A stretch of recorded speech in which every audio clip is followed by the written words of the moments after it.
The AFC East, here's how they stand. The Patriots with 3 wins in their last 4 games, right back in it. Miami with a tough one today. They play at Seattle. The Jets have won today. And in the AFC West, the Denver Broncos with 2 straight losses in the division for the first time in 6 years. Now at 500, trailing the Raiders and 2 other clubs. But the Broncos last year, their fans well remember, were 4-4 at one point, then won 8 of their last 9. And they were right on into the playoffs again. As we look at Bill Belichick in his 2nd season as the New England Patriots head coach, talked to Bill, who coached here for a year with the Broncos earlier in his career. He will make a lot, Steve, out of the there's his counterpart, Mike Shanahan, about the elevation. Belichick says, hey, it's cold in Buffalo and Green Bay. It's hot in Miami. It's high here. It doesn't make any difference. That's a psych job, John. It won't affect these players today. Broncos kick off as the Patriots, Kevin Falk takes it at the 3-yard line.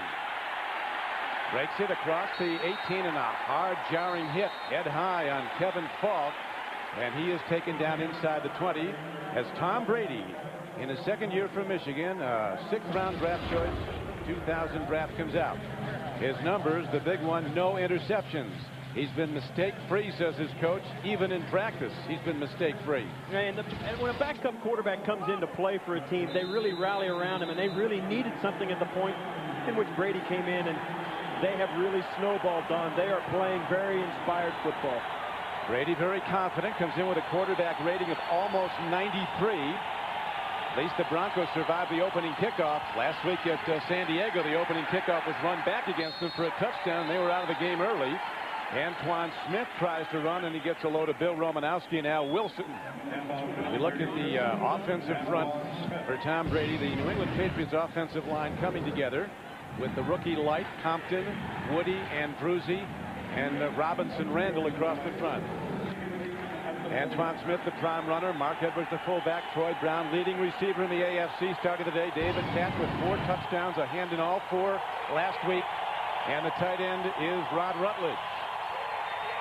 Open backfield now as the Patriots look to throw off a quick drop. Near side throw, and a big rush is put on as Brady is knocked down and is a penalty marker down. We could have a roughing the passer. Or maybe a hold. It came very late. It might be a hold. It's going to be roughing the passer. Not something you want to start a game with, Don. Last week, the Broncos gave up a kickoff return for a touchdown. A penalty can put you in just as big a hole. Personal foul, roughing the passer, 95 defense. Kavika Pittman is called for the personal foul, so Mike Shanahan sees an incomplete pass instead result in a first down for the Patriots. Well, that's one thing you do. Is a young quarterback back there, Tom Brady, went right to the head, and that's kind of a message, Don. Let's face it. They want to get inside the young quarterback's mind. They want to make sure he knows it's not going to be a day in the park like it was in Indianapolis a week ago. Brian Greasy and Brady, with high regard for each other, they competed for the starting job at Michigan. Greasy quarterbacking the team that shared the national championship in '97. Michigan and Nebraska, co-national champs. Brady a backup. Brady went on to be Big Ten MVP. Here is a handoff now as the ball is given to Antoine Smith, and there's not a whole lot there as the Broncos, who've been having some problems stopping the run, shut it down early. Washington, McLaughlin, Price, and Pittman across the defensive front. Mobley, Wilson, and the veteran Bill Romanowski, the linebacker. Those are 3 excellent linebackers. They can run, cover, and they can punish on a tackle. Patriots are very concerned about Delta O'Neal, who had 4 interceptions in 1 game this season. Belichick says you throw it to his side, it could be coming back at you. On a second down throw, a good pitch over the middle goes to Troy Brown. And Brown, with his 40th catch of the year, is taken down by Delta O'Neal. It brings up 3rd down. See Troy Brown. A lot of people kind of raised their eyebrows last week when David Patton had a hand in 4 touchdowns. But this is the guy. Troy Brown is the guy the defenses worry about. He's a good receiver, a quality playmaker. And the emergence of David Patton is only going to make his life easier. Patton has certainly emerged last week with that phenomenal game. 2 touchdown receptions, ran for 1, threw for 1 against the Colts. Here's Brady. Near side throw, nicely done to Mark Edwards, and the fullback takes it in. And Edwards, on a 3rd down and a long 2 play, gets it out to the 49-yard line. A gain on the play of about 6 yards and a first down. Well, this is what the Patriots would love to do on offense. Get the ball out of Brady's hands, make some first downs, and keep Brian Griese and the Denver offense off the football field. The best way to take a crowd out of the game on the road is to just hang on to the football.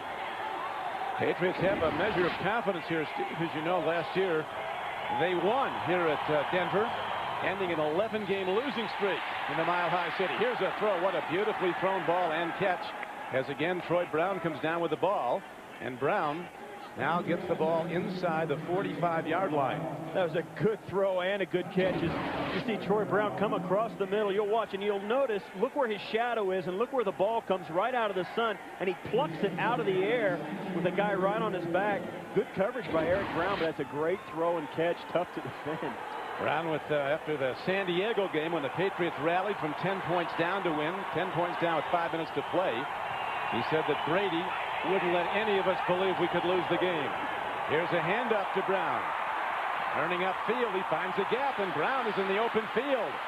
Moving on the Bronco defense as he is down now inside the 15-yard line.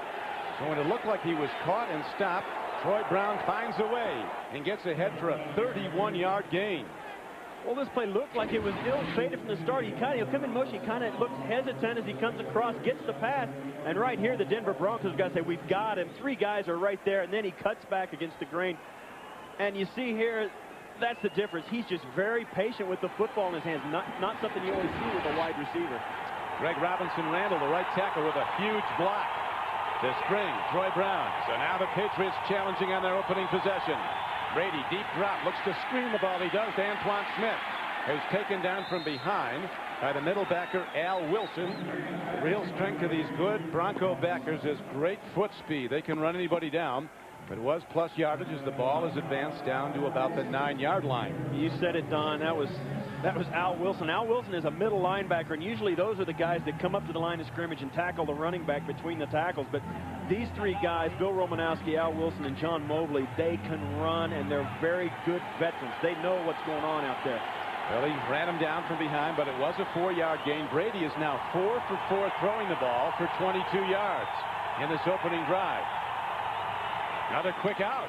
This one comes to the near side, and Curtis Jackson, one of the fastest Patriots, is knocked out of bounds at about the 6-yard line, so that will bring up 3rd down, and the Patriots will need 2 yards for the first down. I think it's interesting that since Tom Brady has taken over, Don, you see all the receivers getting involved, especially with the absence of Terry Glenn, who's inactive today. Tom Brady, your backup quarterback, doesn't have that history with the team. He doesn't see his players evolve into his comfort zone. So he comes in and tries everybody, and right now they're all coming through for him. Yeah, he sees the field. He spreads the ball around. Now the handoff, and Antoine Smith is stopped. No gain, maybe a loss of 2 yards on the play. On 3rd down, they don't get there, so the field goal unit comes out. Adam Vinatieri having another good year for the Patriots. He's hit 10 of 11 field goals. This not much longer than an extra point try. Well, you see right there, the line of scrimmage is just controlled by the defensive line of the Broncos. Chester McLaughlin just refused to be pushed, and Antoine Smith had nowhere to run that football. They just dominated the point of attack. 25-yard field goal attempt by Vinatieri. It is on the way and on the road. The Patriots take an early 3-0 lead as their quarterback Tom Brady, with a lot of timing patterns, hit 5 of 5 throws for 26 yards in the drive.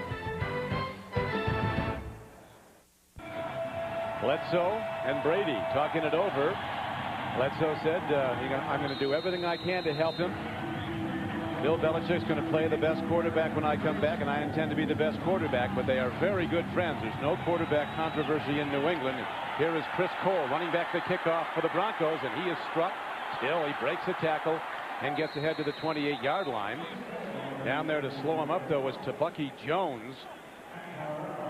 And so the Broncos will go on offense for the first time when we come back. NFL on CBS is sponsored by Southwest Airlines, proud sponsor of the NFL and official airline of Super Bowl 36. The all-new 200-horsepower Acura RSX Type S. And by Bud Light, for the great taste that won't fill you up and never lets you down. Make it a Bud Light. Back to beautiful Invesco Field at Mile High as the Broncos come out on offense, 1st and 10. The Patriots have now scored in 10 of their last 13 possessions with Brady at quarterback. Here's a throw over the middle. The ball is caught. Nicely done by the Broncos as they advance the ball for not a lot. Gain of about 4 yards. Ryan Cox is quickly on the receiver. Carswell, the tight end. Ryan Greasy now in his 4th year for Michigan, a 3rd-round draft choice. These Michigan quarterbacks don't get drafted high, but man, can they play. They really can. And Brian Greasy really needs some help from the rest of the guys on his team. They need to get a running game going and take some of the pressure off him to produce every single week. Well, as he said, Steve, everybody's trying to play the perfect game, and you can't do that. We've got to realize there's going to be mistakes, and we have to bounce back from them, not get tight about it. We've got to get the game back to playing and having fun again. As the handoff to Mike Anderson is for a short yardage. There's the offensive front of the Broncos. Teague, Friedman, 4-time Pro Bowler from Boston College, Tom Nalen, Neal, and Lepsis. Nalen, the anchor of the line. Anderson and Hape, the full runner and fullback. Smith and Kennison, the wideouts. Carswell at tight end. 3rd down. Reese and the Broncos needing 4. Near side throw, nicely done, and so was the tackle as the takedown is short of the 1st down marker. Rob Smith catching his league-high 52nd pass, but Ty Law was right on him, so there's no 1st down, and the Broncos have to punt the ball. Defensive front in the 3-4 set of the New England Patriots. Hamilton, Mitchell, and Pleasant. The 4 linebackers, Vrabel, Cox, Johnson, and Pfeiffer. Law and Buckley at the corners. Jones and Malloy the safeties. Now the punt. Kevin Falk is back deep. Ball is hit downfield, and Falk will run it back from his 29. If he can field the ball, he cannot. So not a great day for Falk. The opening kickoff, he was almost taken out of the game with a head-high hit. Now he fumbles this one, but does fall on a 43-yard punt and no return. Back to Invesco Field at Mile High. Don Criqui with Steve Tasker. The Patriots scoring on their opening drive as they went 74 yards in 10 plays, resulting in the field goal by Vinatieri. Brady, perfect throwing the ball, 5 of 5, 26 yards. He hit 4 different receivers. Standing in again, another throw, another catch. Troy Brown putting moves on. And Brown breaks it down the sideline, and now a penalty marker's fired in. Could be a face mask as the Broncos try to defend him. We talked to the Broncos yesterday. The guy they were most concerned about, the name they pointed out more than any other, was Troy Brown. And you saw it on that play, and there's a desperation face mask trying to get their hands on him. And I think the fact that Tom Brady is 6 for 6. Personal foul. Grasping and twisting the face mask. 24. Defense. 15-yard penalty. And Brady at this point, at this pass, is 6 for 6 on the day. And you see there's the face mask. It's not that bad, and there's another one. But Tom Brady is just playing so mistake-free, and they're just dinking it down the field. It's a huge confidence boost for this offense. And I think Brady is the key to it. I mean, the guy is as cool in the pocket as you can find. That, Steve, was a 33-yard plus for the New England Patriots. 18 yards on the pass play, 15 more on the penalty. So the Patriots driving again. Brady swings the ball out beautifully, makes the connection, and darting ahead and inside the 30-yard line down to the 28-yard line is Kevin Falk out of the backfield. This offense has really blossomed, and Brady's hit 4 different receivers, actually maybe 5 now. And there you see Drew Bledsoe is in uniform today for the first time since his injury in the Jet game so many weeks ago. Yeah, he was throwing before the game. The emergency quarterback today. The backup will be Damon Heward. Pitch back. Falk on 2nd and short. He breaks into the secondary, and he does get ahead for enough for a 1st down. As Pittman makes the knockdown. But the Patriots continue to move the ball down after down. Is this Brady's Bruns? Well, look what they've done with Tom Brady at quarterback, a 3-1 record, which is really the only number that matters. But the scoring is up so much. Yeah, and this is it, too. 5 touchdowns. He hasn't thrown an interception coming into the day. He had 134 tries coming into the day. Still hasn't thrown an interception and is perfect today. What more can you say about the guy? When you watch him, He really is a lot like a tall Joe Montana. He has the same look out there. Quick setting up. And he sees the whole field every snap. Which is the mark of great ones beyond accuracy. Spotting the guys coming open. Another penalty. Prior to the snap, false start, 77, offense, 5-yard penalty, still first down. Well, Coleman, our referee, and Bill Belichick sees Mike Compton call for the penalty as left guard. Log on to NFL.com and vote for the AFC and NFC All-Star teams to play in this year's Pro Bowl. Vote now at NFL.com or AOL keyword NFL.com. You know, it seems so simple when you see a good offense work, or at least an offense that's being effective. The quarterback, all he has to do, it seems, is just make the right decision, and Brady has done that for a month. 198 players picked ahead of him in the draft in 2000. Here's a throw, open man, a connection, touchdown. As the perfect pass play is executed by the Patriots. The touchdown maker, David Patton, in the end zone again. That's 5 touchdowns in less than the last 5 quarters. A 30-yard throw, which is as good a throw as you can make in any level of football. I'll tell you what, perfect. That was an absolute strike. Brady finds Patton behind the defense, watches he trumps back the play action pass, and he looks out to his right, then throws it right down the hash mark. They tackle him right on the goal line, and that is a touchdown. This play was beautifully conceived. They've been running very conservative offense through their first 2 series, and then hit him for the big one when they got down close. A 30-yard big one, and now looking to extend the lead to 10-0 is Adam Vinatieri out there. David Patton, a wonderful story, a guy who 4 years ago was loading sacks of coffee into trucks down in North Carolina. 600 sacks a day he and his partner would load. But he's living a dream life now, and he's in the end zone again, and the Patriots, underdogs on the road, all of a sudden break out to a 10-0 lead on the perfect play of quarterback Brady. 8 of 8 throwing the ball. The NFL on CBS is sponsored by your neighborhood 7-Eleven store. Oh, thank heaven for 7-Eleven. And by Dr. Pepper and your local Dr. Pepper bottler. Dr. Pepper makes the world taste better. Tom Brady connecting with Patton for the touchdown from 30 yards out. And there's Brady taking a deep breath, absolutely without emotion after he threw the touchdown throw. Just trotted off the field. Here's Chris Cole fielding the kickoff for the Broncos, 9 yards deep in the end zone. Look at him after he throws the ball here, Steve. You said it, and it looks like he hasn't started for just 4 or 5 games. It's been 4 or 5 years. He throws a 30-yard strike for a touchdown to open up the second series. Just another day. As usual, huh?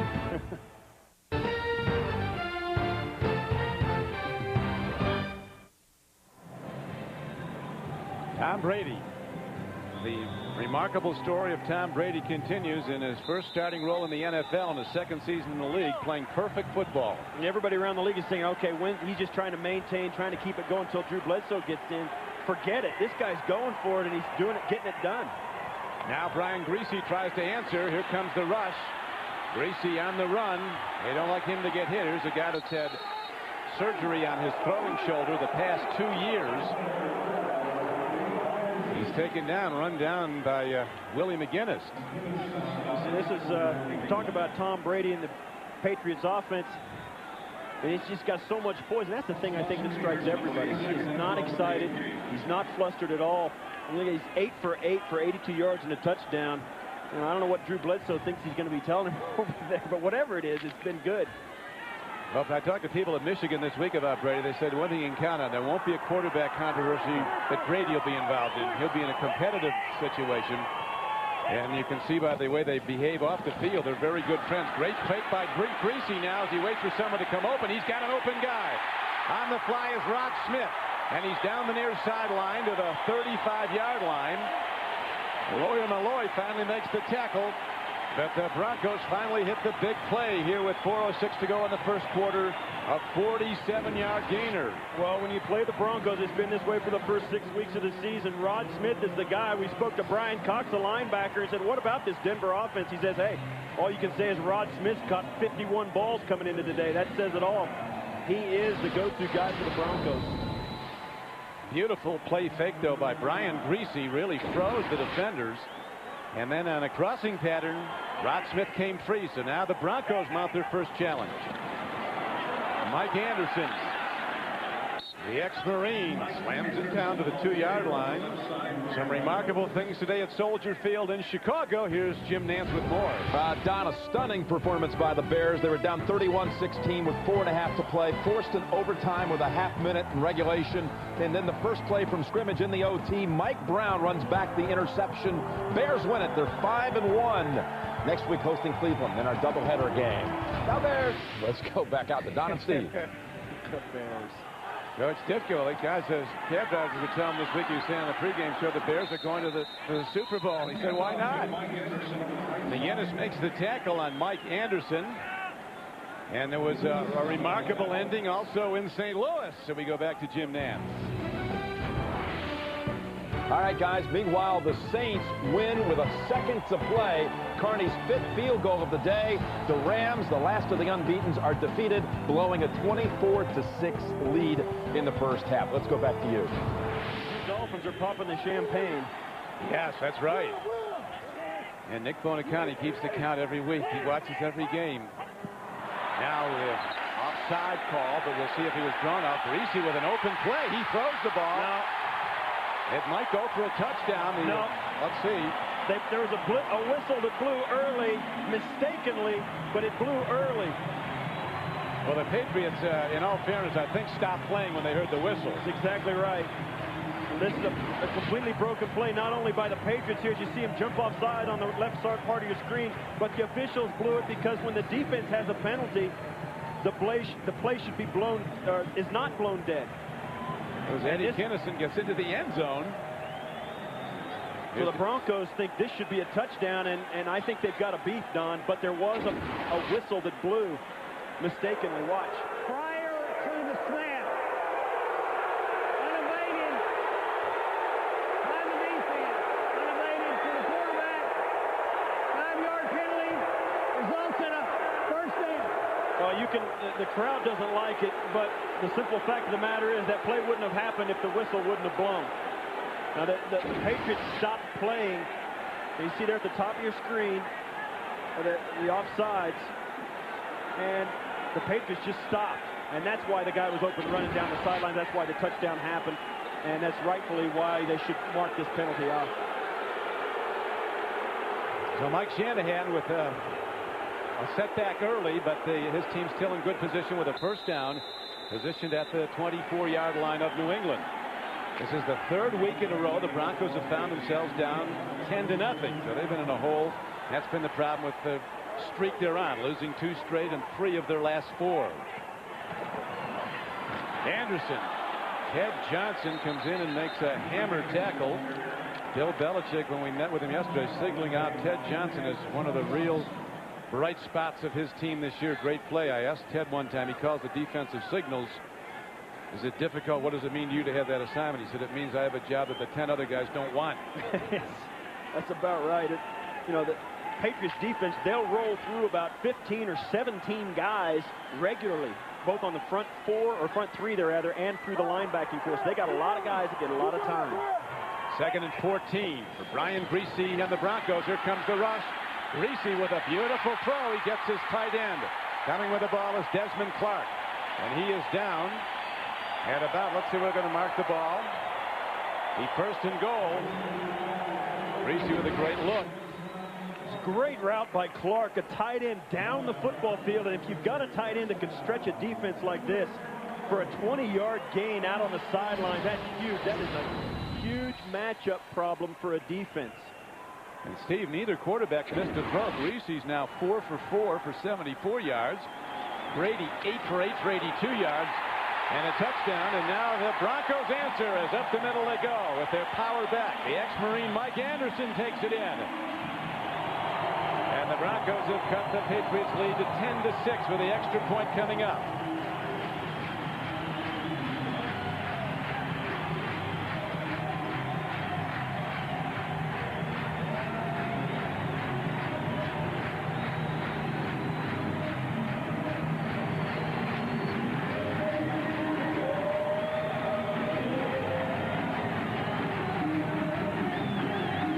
Mike Anderson, once a Marine, always a Marine. He told us yesterday he was stationed in Somalia in his 4 years with the Corps. Now he drives it in a power run into the end zone. The extra point is hit up and good by Jason Elam. And the Broncos are back in the game, down by 3. Denver kicks off when we come back. The Broncos answer on some excellent throws by Greasy to get them in position, and then Mike Anderson hammers it up straight ahead for the touchdown. 7 plays, 80 yards. Took him a minute. Now Kevin Falk is back to anticipate the kickoff of Elam. A short spinning kick. Falk comes up on it from the 5. 20. And Falk drives it out close to the 24-yard line. And there, New England Patriots go on offense again. Tonight on 60 Minutes, did Saddam Hussein have a hand in the terror attack on the United States? Leslie Stahl reports from Saddam's Iraq headquarters. Tonight on 60 Minutes, Leslie in Iraq for that report. Talking to his Prime Minister Tariq Aziz, who denied it. A very, very compelling story tonight on 60 Minutes.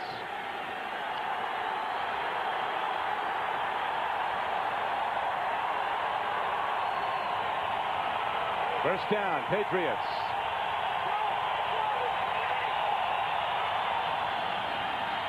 Brady eludes the rush, makes the throw, another connection, ball on the field. Was it a catch and a fumble? It looks to be. And the Broncos will wait for the official signal. From here, it looked like the Broncos got the ball on the field, if indeed it was a catch and a fumble. It looked like Antoine Smith had it and dropped it, and now it looked as though a Bronco had it for sure. Patriots think they have it. And so does the official, which is really matters. Somehow, a Patriot got the ball. And they're going to make it a completion. Now the Broncos are waving it off like it was incomplete. Coming across is Rod Rutledge, the big tight end. Ball's coming back. They're rolling it an incomplete pass, so it'll come back to the line of scrimmage, which was the 24-yard line. And it looked like Troy Brown actually reached in there and fought for the ball and got it out of the hands of the Bronco defender. And that's the first incompletion Tom Brady has thrown all day. And that was a drop. 2nd and 10. That's Patton in motion. Brady on a sprint out. Comes back near side on a draw. The blockers are set, and Kevin Falk makes it ahead and crosses the 30-yard line. Gets to about the 31. That'll bring up 3rd down and about 4 yards for the first down. The tackle by cornerback Denard Walker. Well, as good as Tom Brady has been playing, you can tell that the offensive play calling by Charlie Weiss has been very conservative. He's thrown one pass over 15 yards down the field, and that was for the touchdown. Everything else has been very methodical, very easy to complete. They want to stay on the football field. Yeah, a lot of timing patterns. At the end of the first quarter with a score, New England 10, Denver 7. We'll return to Invesco Field at Mile High right after this message.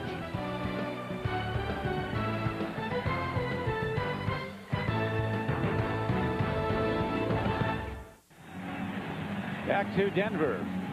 Temperature in the 70s, clear and sunny, perfect weather as the Patriots now, after opening up with a 10-0 lead, see the Broncos come back. Now 10-7 game. Brady, who's hit 9 of 10 throws. The young quarterback for the Patriots with 3rd down, and he needs 4. He might have got it free as Kavika Pittman left early. We'll see if he was drawn offside. And Brady says it's going against the Broncos. So a 3rd and 4 becomes a 1st and... Prior to the snap, unabated to the quarterback on the defense, number 94. 5-yard penalty results in a 1st down. You know, Don, so many coaches talk about the discipline of their football team and so many reasons why. This is it. It's 3rd and 4, and you jump off sides to give your opponent a 1st down for free. That's what kills football teams. Well, Mike Shanahan said during the week, he said, if you don't move the ball and if you don't stop people from moving on you, you're a mediocre football team. He said, right now, we're a mediocre football team. Expectations are so high here, though, the success this team has had. Here's the end around, and Patton breaks it. and is out to the 49-yard line. So Patton, who ran the reverse last week on the opening play from scrimmage against the Colts for a touchdown, breaks this play now, and he gains on it 13 yards on the play. This is just David Patton trying to really outrunning the front guys up on the defense. The offensive linemen release out downfield and let those big, heavy defensive linemen go. They can't catch him. Go down and try and block a defensive back. Great play by the Patriots that gave him a touchdown last week. Other penalty markers in the air. Timeout. Denver. Denver calling a First team timeout. So a break in the action with the Patriots leading the game 10-7. There is David Patton, who just on the reverse ran for 13 yards. He came off the field, and the trainer and team physician were looking at his wrist. It seemed his left wrist was bothering him, the right one, and he's about throwing the ball just to loosen up. First down and 10. Brady on the rollout. Takes a look. Lets her go. Difficult throw as he goes across the field. That's usually rule number one of things not to do. That's right. And David Patton sitting on the sidelines, you know, it takes a weapon away from him. You saw him throwing the football on the sidelines. There's Patton. This is the first play from scrimmage last week. David Patton goes in for the touchdown on an end around like we just saw a moment ago here today. And then he catches this. Actually, this is the one he caught. This is the one he throws. We were kidding, Don. I had a day like that once, but it took me 6 months to live it. Took you 6 months to get those numbers. That's right. Well, that was one of the great days in NFL history for a player. Nobody had been part of 4 touchdowns prior to that since the great Walter Payton in '79. Here's a quick throw out to Kevin Falk as they try to isolate him. And he is ahead for plus yards in a 2nd and 10 to the 46-yard line. Gain of 4. Tackled by defensive end Reggie Hayward. You spoke about Walter Payton and that day he had, and you know that's pretty cool. I mean that's a legend there. Walter Payton is the last guy to do that. It's been a long time, and David Patton did it last week in Indianapolis. 22 years since he did it. David Patton told us yesterday, so I can't believe my name's even mentioned in the same sentence as Walter Payton, but it is. Big down now. 3rd down. Brady needs 5. There's a perfect throw to Troy Brown. Position where only Troy Brown could make a move on the ball. So Brady really triggered in a fastball there. An 11-yard gain when he needed 5. First down, New England. And Troy Brown was wide open. If Brady puts this up a little bit, he scores. I don't know what somebody did not pay attention to where Troy Brown was lined up, because if Brady sets this up and Brown can keep his feet, there's nobody that's going to touch him.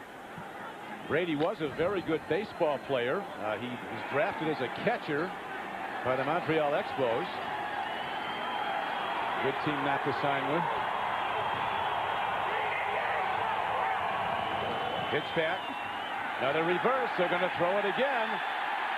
Downfield it goes, and it is picked off down at the 5-yard line. So they gamble and lose. Eric Brown was back there in center field. The free safety, and so the Patriots go to their bag of tricks. This time once too often, going to Charles Johnson. I agree with you, Don. Tom Brady's the only guy that should be thrown today for the Patriots. That's right. The NFL on CBS is sponsored by the Principal Financial Group. We understand what you're working for. 10-10-220 for great long distance rates anywhere in America and around the world. Dial 10-10-220. And by Cadillac, the fusion of design and technology.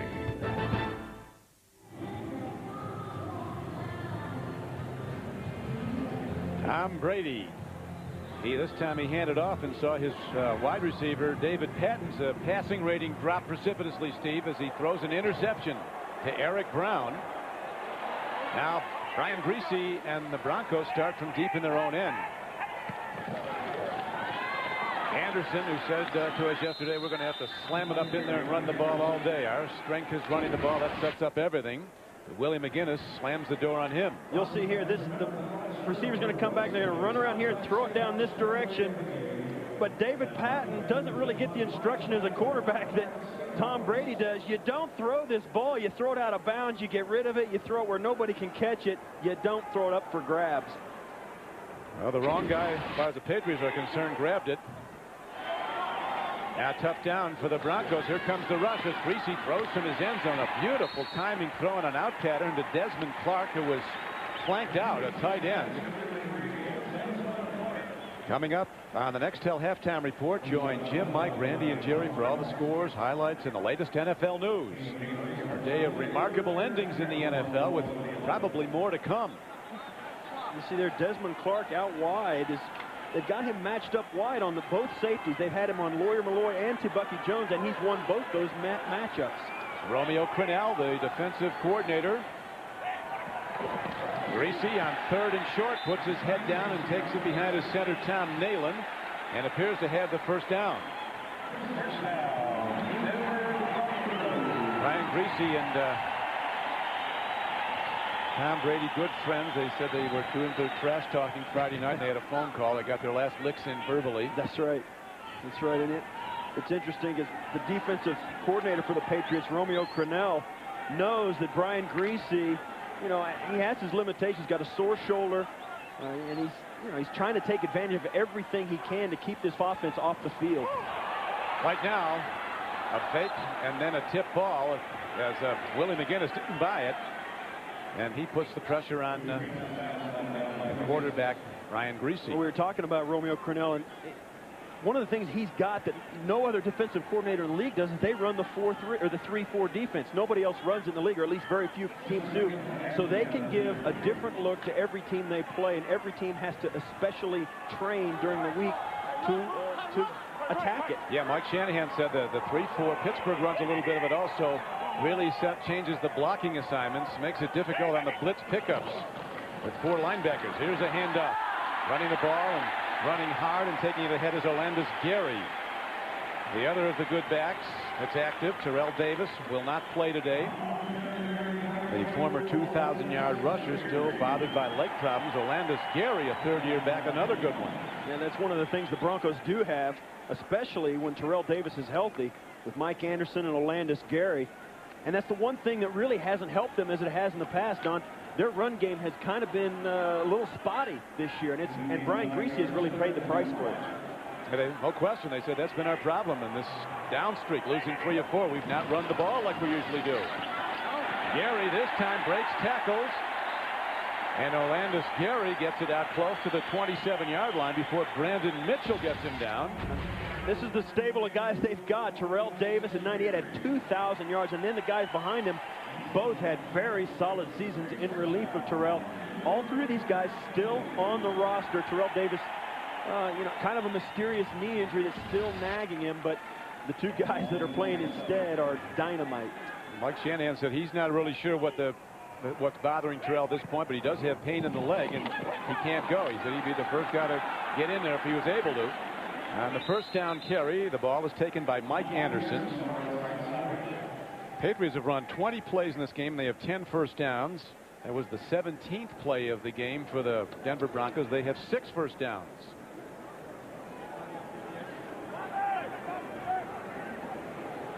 Game clock, as you see, down to 9:30 to go. Ryan Greasy, as we mentioned, with surgery on his throwing shoulder the last 2 years. Still this year with a quarterback rating, even though he's having a bit of an off season of over 85, which a lot of teams would be very happy with. He has thrown 5 interceptions in the previous 2 games. Here's a quick out and a first down. Rod Smith on a quick hitch, and he's ahead for a first down as Lawyer Malloy finally gets him down. But there's a gain on the play of 14 yards. You know, Mike Shanahan, we talked to Bill Belichick, and he said Mike Shanahan's the best guy I go against. He attacks you with his schemes. He makes you make adjustments that you don't want to make. He attacks your weaknesses with his schemes, and he's got people that are playing to their strengths. I mean, and that says something when Bill Belichick, who's one of the premier defensive coordinators, let alone head coaches in the league, says that about you. And Shanahan, as we heard Steve yesterday, was equally complimentary of Belichick as a coach. And the handoff goes to straight up the middle, and Anthony Pleasant quickly shuts it down on Olandis Gary. Monday on CBS, it's a night of Halloween hysteria, starting with the King of Queens that's so funny it'll scare you, followed by Yes Dear. Monday's #1 comedy, Everybody Loves Raymond, back and better than ever. Then stay tuned for Ted Danson and Becker. And don't miss an all-new Family Law. It's all here Monday on CBS. And you talk about all the guys that they've lost to injuries, the Broncos, Mike Shanahan says, I don't want to hear those guys tell me they're healthy. I go by what I see in practice. If they look healthy, then I believe it. Yeah, he said they'll tell you they want to play and they're ready to play, but you got to see what you see in practice and make the decision. Now a timeout is signaled by the Broncos as they want to get it right. Second down coming up. With Steve Tasker, this is Don Criqui back at Invesco at Mile High Stadium. As Teddy Bruschi, guy who's now started 43 straight games at outside backer for the Patriots, looks at Brian Griese. 10 play the drive coming up. On second down, they go to the run, and the Patriots shut it down. They're playing the run tough on Orlando Scary. Over the last 6 years, Denver has scored more points than any team in the NFL. But since those opening routes of the Giants and the Cardinals, this offense, Steve, has stalled. It went from 35 points a game in those 2 opening wins to 16 points a game in the last 4. And that's the difference, Don. I mean, that's the entire difference. Their offense has really struggled. It's been good at times, but it's been inconsistent. See the third down conversions, both teams 2 of 3. Griese takes a look, beautiful throw, first down Broncos, as Griese zips in a tight spiral, and Desmond Clark, the best receiver of the tight ends, makes the play. Former Bill Matt Stevens makes the tackle. Well, Matt Stevens is the third guy that they've tried to put on Desmond Clark man-to-man, and he's the third guy Desmond Clark has scorched. He was a teammate of yours, wasn't he? Yes, Matt Stevens was safety with the Buffalo Bills. I played with him. He's played with the Redskins, the Eagles, and now the Patriots. He's been around the block once or twice. Good player. Starting at free safety. Griese on first down with a deep drop, looking to get all of it. He's got a guy, but he overshoots him, so you can see that Griese's legit when he's telling us there's nothing wrong with his arm. He unloaded there. For the best NFL coverage on the net, including expert analysis and in-depth team reports, go to cbs.sportsline.com or AOL keyword CBS Sportsline. You talk about Brian Griese and the fact he's had 2 shoulder surgeries, and yet again, as you see his numbers, his shoulder's given him problems this year, but he says, you know, it's a different injury. It's different this year, and I'm starting to get on top of it. Meaning he's working his way through it. That's the way it is in the season. 13th play of the drive.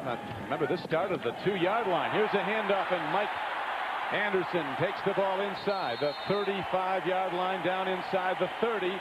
Knocked out of bounds by Tabucky Jones, but it's a first down for the Broncos at the Patriots 28. 16-yard gain.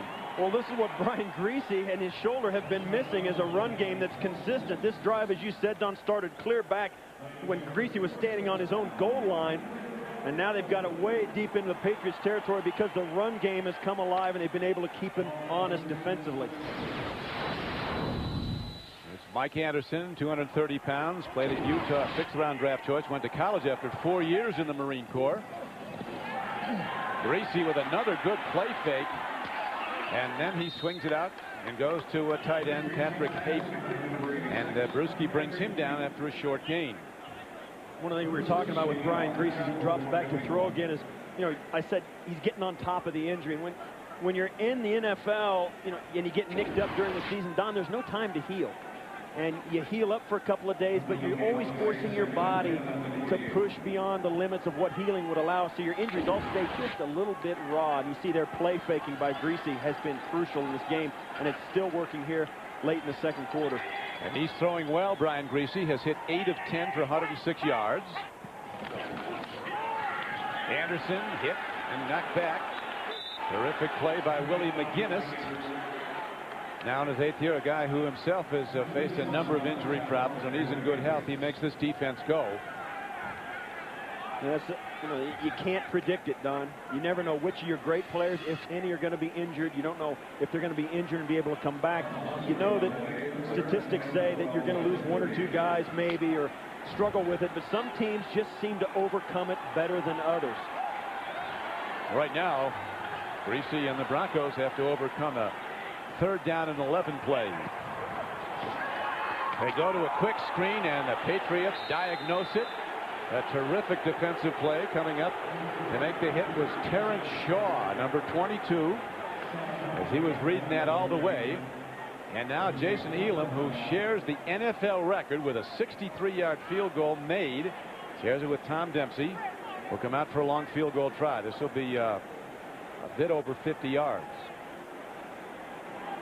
And it's going to be 50 yards exactly, Don. You're right. He does have the leg. 50 yards it is.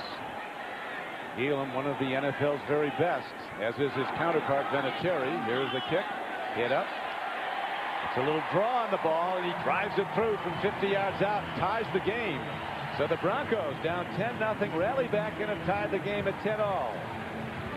Elam hits the 50-yarder, and he'll kick off when we come back to Denver. The NFL on CBS is sponsored by Swordfish. Own it today on videocassette or DVD. And by Smirnoff Ice. Intelligent nightlife. The Denver Broncos tying the game, and that is their longest drive of the season from a number of play standpoint. 17 plays. Look at the time elapsed. 8:40, and it set up a 50-yard field goal. So they got it step by step. Yeah, they bounced back. Little. Excuse me. No, they bounced back from a very slow 10-point deficit in the first quarter. Now the kickoff comes down to Kevin Falk from the 2-yard line. Breaks one tackle, across the 20 and across the 30, and Kevin Falk, one of college football's greatest returners in the history of the game, is an All-American at LSU, runs it back, and he takes it all the way out on a 42-yard return to the 43-yard line. Burt Berry on the tackle. Wednesday on CBS, what began as a race around the world has become TV's greatest adventure. And with only 5 teams left, their biggest challenges are just ahead. Don't miss an all-new amazing race Wednesday here on CBS. There is Terrell Davis, troubled by so many injuries. Only 21 carries this season since he ran for 2,000 yards in '98. He's virtually been in the lineup not at all. He's been hurt all the time. Straight ahead, Antoine Smith with a power run. Damian Woody moving out a linebacker, and behind him, Antoine Smith gets the midfield for a gain of 7.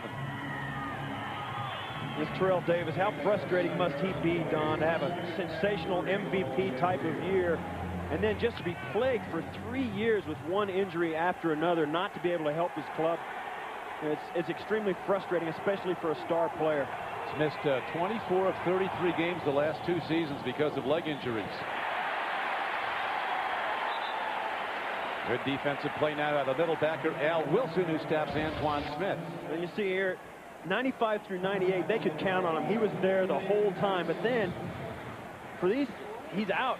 And this today, this number 5 here today, that turns into a 6 today. So it's another game that he's going to miss. And that is the most disheartening thing for any player, to not be able to be there when your team needs you. I thought earlier in the week that he might be able to go today, but they have a wealth of running backs. Right now, 3rd down comes up. Timing throw, and somehow the ball is threaded in, but it's incomplete.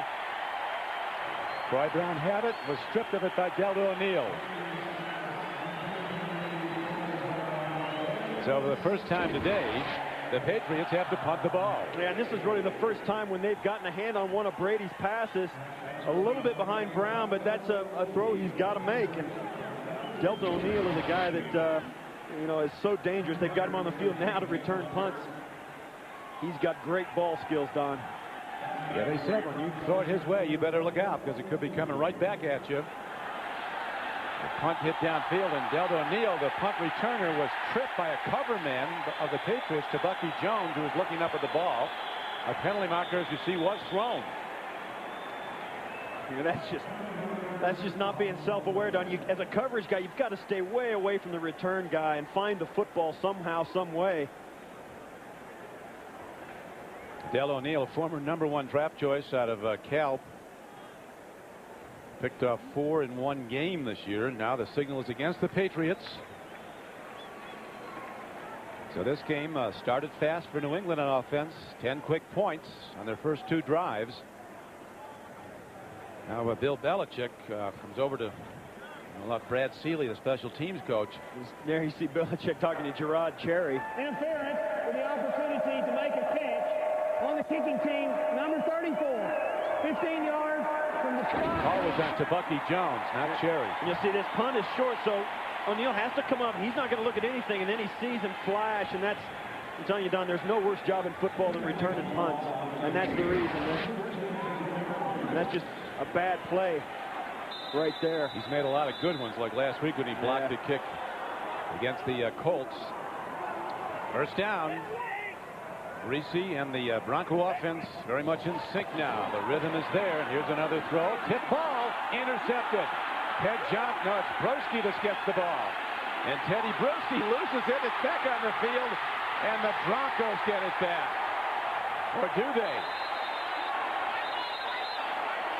Teddy Bruschi not believing his good fortune of having it pop into his hands. It's still not over, Don. Brian Greasy jumped on it. Looked like he had it, but once there's a pileup, it's the strongest guy that gets it. It doesn't matter who starts out with it. It matters what happens when they uncover. And I'm telling you, Don, like that Bonds home run ball. Oh, I mean, if you want to know where evil lives, it's underneath the NFL pile. You can hear the noise. I mean, there's nothing but screaming, and everybody claims they've got it.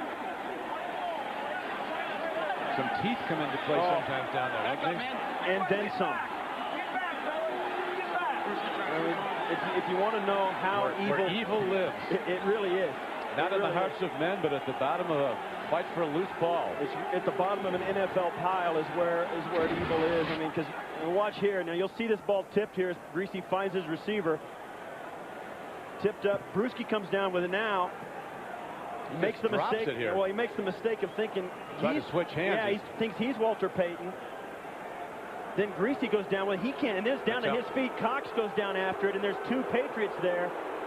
Looked like Cox ended up with it. It looked like it. See, there is the tip. Replay. This is. Bruschi comes in. Now watch as he tries to switch the ball. Just, you know, the most important thing is just to end up with the football, and he can't get that done. Now Greasy thinks he's got it. Bounces when it hits the thing, and right there, I'm telling you what, Don, the fangs come out. I'll tell you one thing Mike Shanahan does not want to see is his quarterback diving on loose balls, although he had to do it there, and having people pile on him with the surgically repaired shoulder.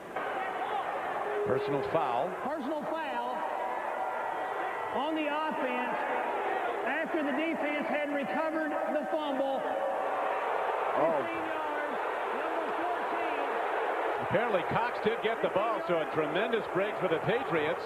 A personal foul on Greasy, number 14 of the offense. He's in the bottom of the pile, and he's trying to explain to Mike Shanahan exactly what happened. Now he's in the bottom of the pile. Watch there. He's got it. Now the ball pops down into his feet, and Brian Cox jumps on it. Matt Stevens jumps on it, and he recovered both the ball and Greasy's right leg. That's exactly right. And then everybody jumps on. I'll tell you the worst part about that, Don, is sometimes you get in there and you get caught bent the wrong way.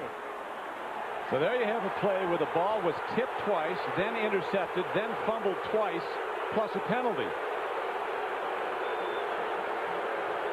Not a thing of beauty, but it was exciting. And all thing it started with a simple slant pattern.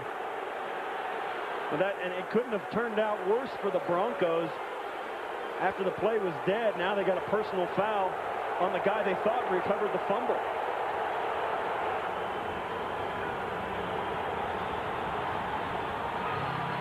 Very rare play. You don't see a personal foul called on a quarterback often. Well, I told you, Don, at the bottom of the pile, everybody changes. Rocky Mountain Thunder now as the stands are shaking. This is a beautiful new stadium. There's the same atmosphere and the same absolutely breathtaking shake of the stadium when these fans start to stamp the head at Mile High. Well, they built it that way. They built it so that it would vibrate like the old Mile High did, and sometimes the cameras shake because of it. And they get this place going, and it is every bit the stadium that Mile High was. These unbelievable fan base here in Denver. This is a team that has had sellouts for 31 straight years. Only the Redskins can match that, and for so many years the Redskins played in a very small stadium, RFK. And that's one of the things about being a Denver Bronco. The expectations are high. Brady and the Patriot offense having to contend with tremendous noise now. Brady rolling out, throws, throws and makes a perfect throw down to Troy Brown. Somehow Brady threads the ball in over a backer and right to his receiver. The tackle quickly made by Mobley and O'Neal, but it's a throw equal to that touchdown throw as far as perfection. And you see here the crowd is absolutely going crazy, and they call a pass play, and Brady has the presence of mind to put just enough touch on that to throw it to his go-to guy. I mean, I haven't seen him make a bad play, let alone a bad decision, in 4 weeks. So now with the 2-minute warning given, there's timeout on the field. They got a good one going here in Denver, 10-10, with the Patriots ready perhaps to take the lead again. Don Quickie with Steve Tasker. Only one punt for each side so far today. Lots of offense and great quarterbacking. Well, you can feel the atmosphere. It's not quite home to these Denver Broncos yet. They still know what it's like to be at home in Mile High. But Invesco Field at Mile High hasn't quite gotten there yet. But I'll tell you what, the fans feel like it's home because they are into this game. Our producer, Jim Rickoff, has just been informed that the reason for the personal foul on Brian Griese, he kicked an official while there was that scrum going on for the ball. Kicked the umpire. Now they go to Mark Edwards as he works hard with both arms on the ball. Mark coughed it up a couple of times. Rare fumbles for him earlier in the season in a loss, and he has not gotten over it. That right there is the guy that Brian Griese cleated in the scrum. Andre Wash is the gentleman's name, the umpire. So that game took a definitive turn as the Patriots got the ball back, and then the penalty on the personal foul. Brady play fake and looks, lobs it to an open Troy Brown. A thing of beauty again as Brady just throws the defense, and I could have caught that one, Steve. Oh, you want to talk about an oops. At the end of that play, 3 defensive backs for Denver were looking at each other, and Troy Brown was someplace else holding the ball.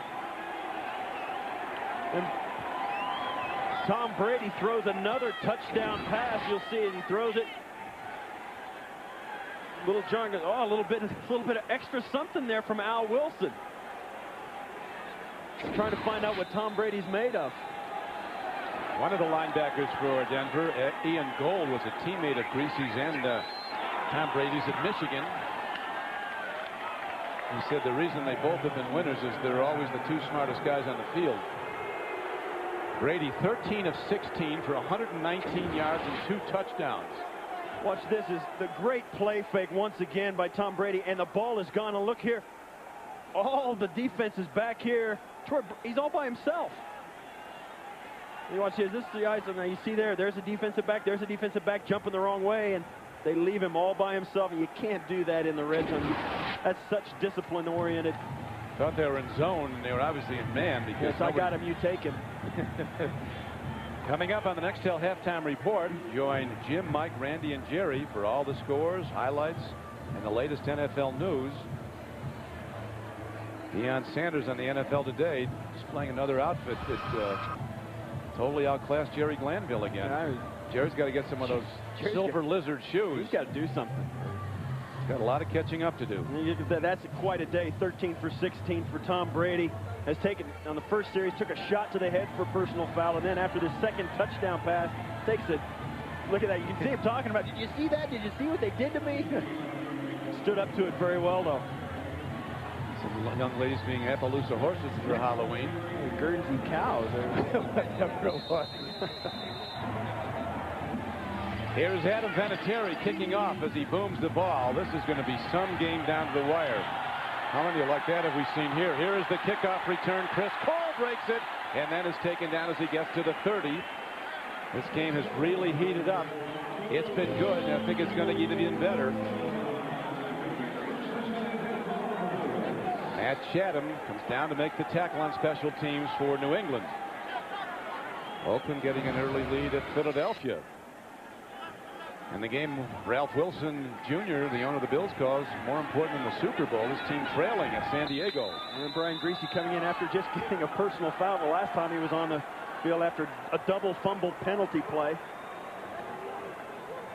Brian Griese and his father Bob, the only father-son combination ever to both win NFL passing championships. And here's a throw and a completion.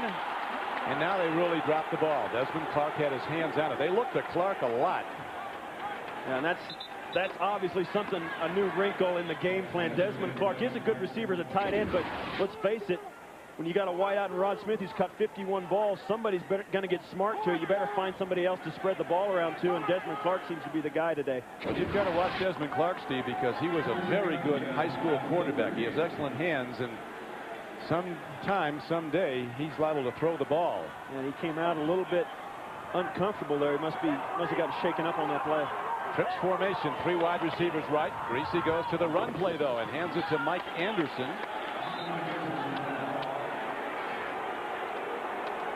Thursday on CBS, find out why just getting a drink of water can be a life-threatening adventure.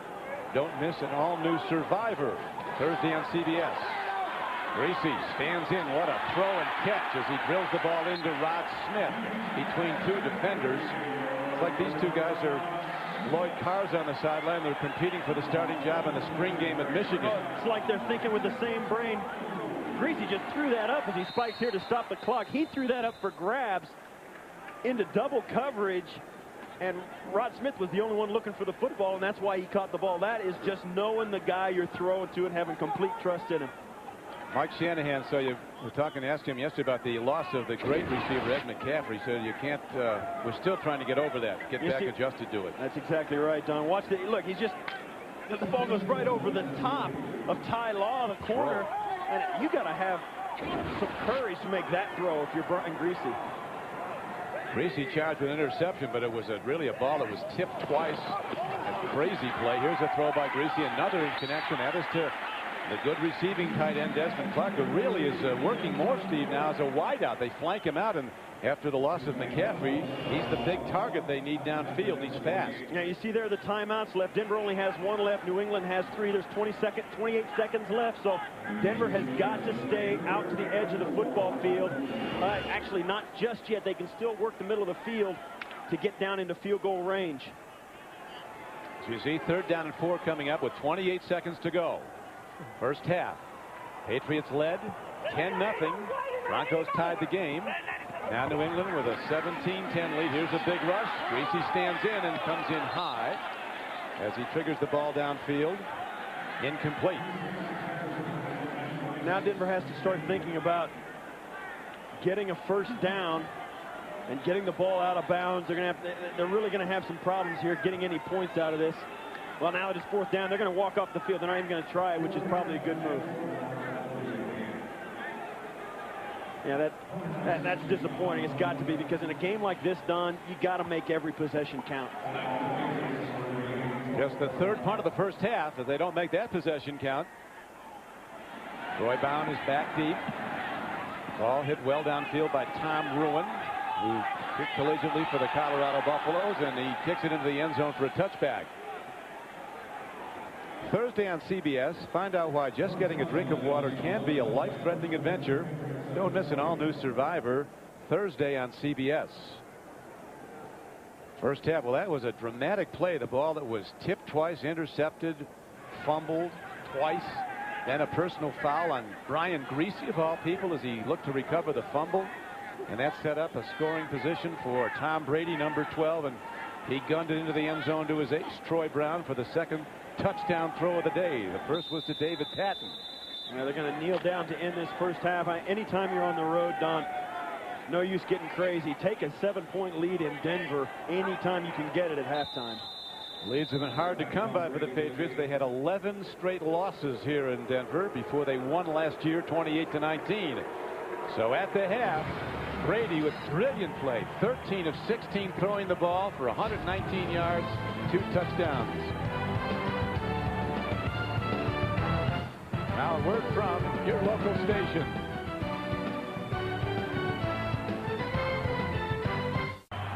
Patriots building a 17-10 at halftime here in Denver. Don Criqui with Steve Tasker. These 2 quarterbacks, Tom Brady and Brian Greasy, their careers in lockstep for a number of years now, dating back to Michigan. And they were both part of some terrific first half highlights, with many more to come in the second half. Well, the Patriots have been doing it with play action pass. This is a 30-yard strike right there to Troy Brown, or to David Patton for the first touchdown. And then Brian Greasy, after a nice pass to his tight end, pounds it in from the 10, and this is the last touchdown. Troy Brown all by himself. the Patriots have just made fewer mistakes, Don. There are the first half numbers. You see pretty even passing yards, total yards. Each team with 1 turnover. I think one thing that's important to note, Don, is that the Broncos bounced back after a very slow start. And now they've played the last half of the first quarter and the second quarter very tough. Talking about Brady, and Brady said of Greasy, you'll never find anybody mentally tougher than Brian Greasy. Greasy said of Brady, the reason his team wins is because he doesn't make mistakes. And here he goes into a 5th straight game without making mistakes. He's yet to throw an interception since he's been started. Terrific kickoff out of the end zone by Adam Vinatieri, guy who kicks at long range at ground level. And this is what happens in the second half as they come out. These are the first half numbers for both those guys. In the second half, I think you're getting an idea of how good the coaching staffs for both these teams are. This is when you make adjustments, and that's when a coaching staff, I believe, Don, really earns its salaries. They have to make adjustments on the fly during a game to give their team a chance to win. Greasy goes to Anderson. They still have not generated the power running game consistently they wanted. Anderson with 33 yards on 10 carries in the first half. But you want to see a wild play, one that I don't know if it'll go in the time capsule. It certainly makes tonight's highlight reel. Yeah. Watch this. Now this is a quick slant from Greasy to Smith, and it gets popped up, batted twice. Teddy Bruschi catches it, tries to switch hands, pops out, goes to the sidelines. He tries to recover it, misses. Then Brian Greasy jumps on it. He grabs it, fumbles it down to his legs. We go back to live action, and again, the Patriot defenders put up a stone wall against the running game of Mike Anderson. Anthony Pleasant and Bobby Hamilton on the stop. Now that last play we showed you with the double fumble, this is the end of it as the ball comes out, and you'll see it right there down in Greasy's legs. And then as they get going and they start pulling and pushing, watch the umpire, watch him right there. Andre Wash comes in. During the aftermath, Greasy kicked him somehow, some way, not intentionally, but it doesn't really matter, and he got a personal foul which gave New England a chance to score. So now 3rd down, an open backfield, 4 wide receivers. Greasy timing, throw, he's picked off. Stevens picks it up for the Patriots, takes it inside the 25-yard line, and his wisdom gets out of bounds before the ball can be knocked free. He sees what happens to defenders who try to run with it. Yeah, we just saw Teddy Bruschi in the first half cough that up. Matt Stevens judiciously just runs out of bounds and makes sure his team ends the play with the ball. Brian Greasy throws this out, and right there you see he threw to the inside, and Rod Smith, or that was actually Desmond Clark, moved to the outside for the first time. Desmond Clark right here, he's been working him all day. You see there, a little push-pull there. And Matt Stevens gets the better of it. Greasy now with 7 interceptions in his last 3 games. 5 in the previous 2. Here is a handoff, and Antoine Smith drives, and Broncos defenders in ill humor throw him back, led by Bill Romanowski, the 14-year veteran from Boston College, who's in unbelievable condition and has no intentions of retiring. Guy's never missed a game on any level going back to Pee Wee football. Yeah, he's a leader. I mean, that's a guy that everybody looks to as an emotional spark plug, a guy that's always going to be there, always going to be emotionally ready to play, and he brings guys with him in that.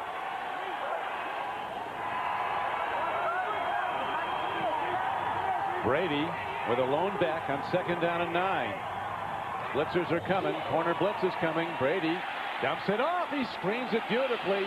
And on the run inside the 20-yard line is Kevin Falk. But another very good defensive play saved possibly a touchdown as Kenoy Kennedy, the strong safety. When we talk about this Bronco defense, it all starts with their linebackers. And Romanowski's a guy who's been around the block in the NFL, but look at all the games, all the way back in 1976, all the way through 01 in the NFL. Never missed a game at Pop Warner High School, college, and the NFL. I don't know how good the Shamrocks were, but at least they had a pretty good middle linebacker. Yeah, he certainly blossomed, and now in his 14th year. But Romanowski and the Bronco defenders up against it now. This is a 3rd down. A long 4 needed. And on the run is Brady, and a penalty marker is thrown as Brady gets down to the 15-yard line, short of the 1st down. Taken down by Keith Washington. Yeah, you're right, Don. It's going to be interesting. I think they're going to take the penalty and push him back further. It's a hold on the offensive line there, deep in the backfield. Do you make him go 4th down and make him try a field goal, or do you give Brady another chance? I might take Brady off the field and decline the penalty. Well, Walt Coleman waiting to get the signal from the defense. Holding, 63, offense, 10-yard penalty, repeat 3rd down. And goes from 3rd and 4 to 3rd and 14. You'll see it's Trevor Price right there. That's the hold right up there in the top is Brady. Bruzy. Yeah, Bruzy put the clamp. Quarterback. Clamped on Chester McLaughlin there.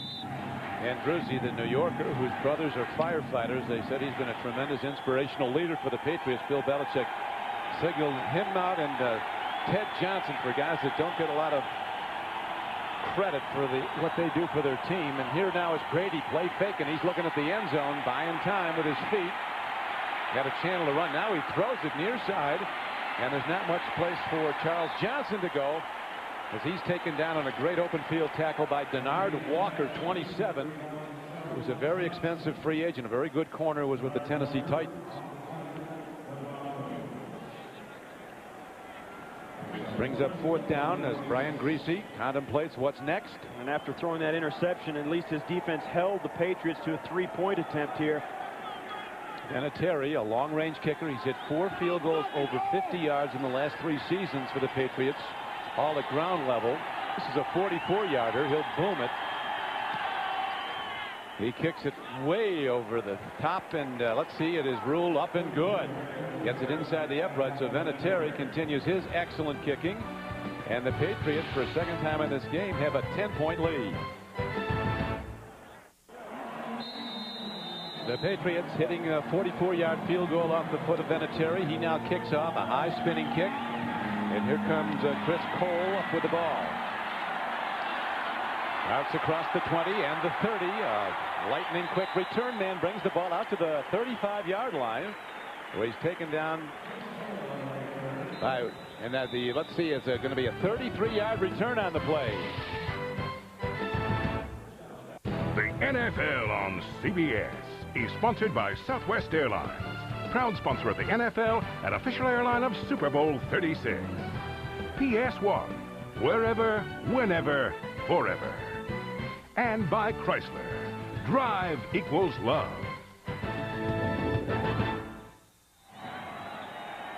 The water flows outside Invesco Field at Mile High. Inside, the home Broncos are now in need of some big plays, down by 10 points in the 3rd quarter. Brian Griese taking a look downfield. Throws it out beautifully, and Rod Smith is on the run. He's going to go the distance. Rod Smith is going to take it all the way down and go to the end zone on a spectacular play, a 65-yard scoring play, as Griese and Smith get 7 back quick if they make the extra point.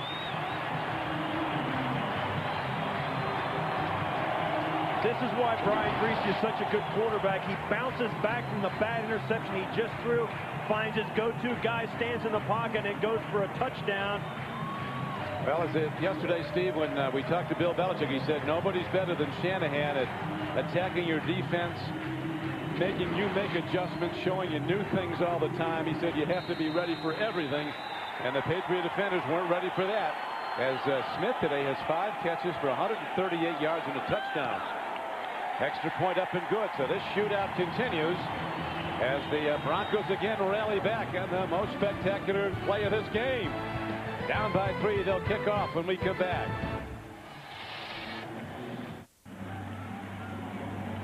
Welcome back to Denver as the touchdown horse on the ride again. Thunder. Thunder has his own stall out there. Stadium has everything, doesn't it? Even the stall for Thunder as the kickoff comes down, and here comes Kevin Falk from the 8-yard line. Those cutback moves, he works his way and gets across the 25-yard line. First and 10 for the Patriots. Saturday, Josh Reed and the LSU Tigers tangle with Tyler Watts and the Crimson Tide of Alabama. The action begins with Tim Brando and Spencer Tillman on College Football Today. For more college football news, go to cbs.sportsline.com. AOL keyword CBS Sportsline. Well, Drew Bledsoe's on the phone now. Getting word from on high with the offensive coaches in the box. See, while on the field, Tom Brady, who's hit 15 of 18 throws, 127 yards, 2 touchdowns, no interceptions. Pitch back and on the run. Breaking it is Antoine Smith. And he's out across the 40 to the 43-yard line. Your former teammate with the Bills, what are his strengths? Well, that right there is his speed is his strength. He doesn't have much lateral mobility. He doesn't have much juke in the hole. But once he turns his shoulders up, he can go. And you see there, that's Trey Teague right there, I believe, that went down. I think it's Matt Light, the left tackle. Oh, there you go, Matt Light. Matt Light, the rookie from Purdue. His last 4 years, he's been protecting the blind side of Drew Brees, now at the San Diego Chargers. But Matt Light being attended to by trainer O'Neill and team orthopedist Dr. Zarens. You watch. There he is right there. Obviously, it looked like it got him on the elbow.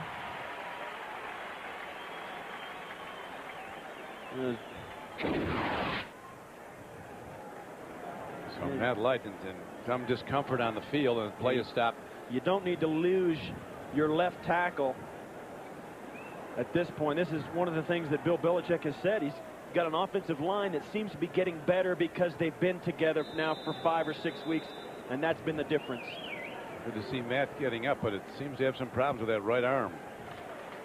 The NFL on CBS is sponsored by Nextel, how business gets done, and by Sun America, the retirement specialist.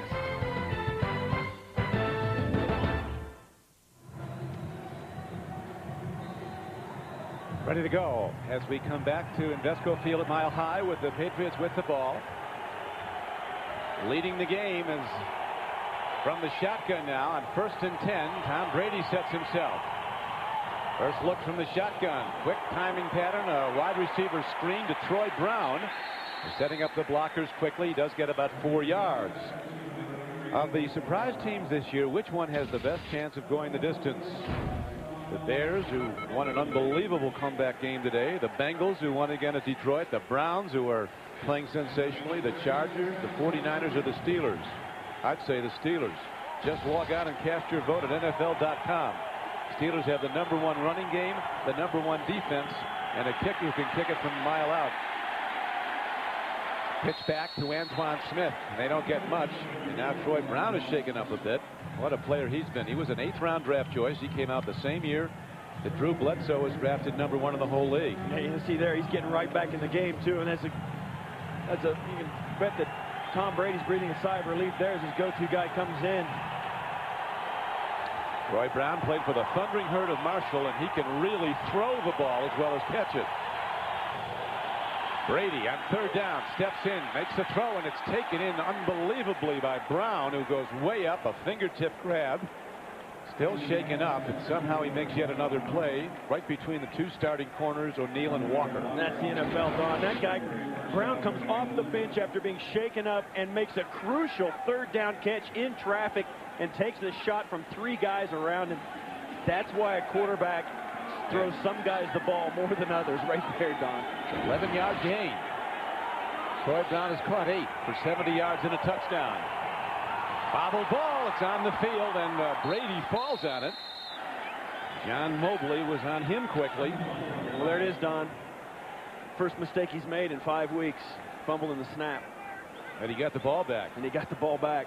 Brady told us it's almost easier quarterbacking in the NFL for him because he has the option to adjust and call audibles. Instead of Michigan, you called the play this coach sent in, didn't change it. Yeah, and it was interesting. He says it's amazing to me how much is at my disposal as an NFL quarterback. I can change the protections. I can change the adjustments. There's so many things I can do. And for a guy who's smart and prepared, wow, he's tough to defend. And his numbers are magnificent. He has his team in the lead right now.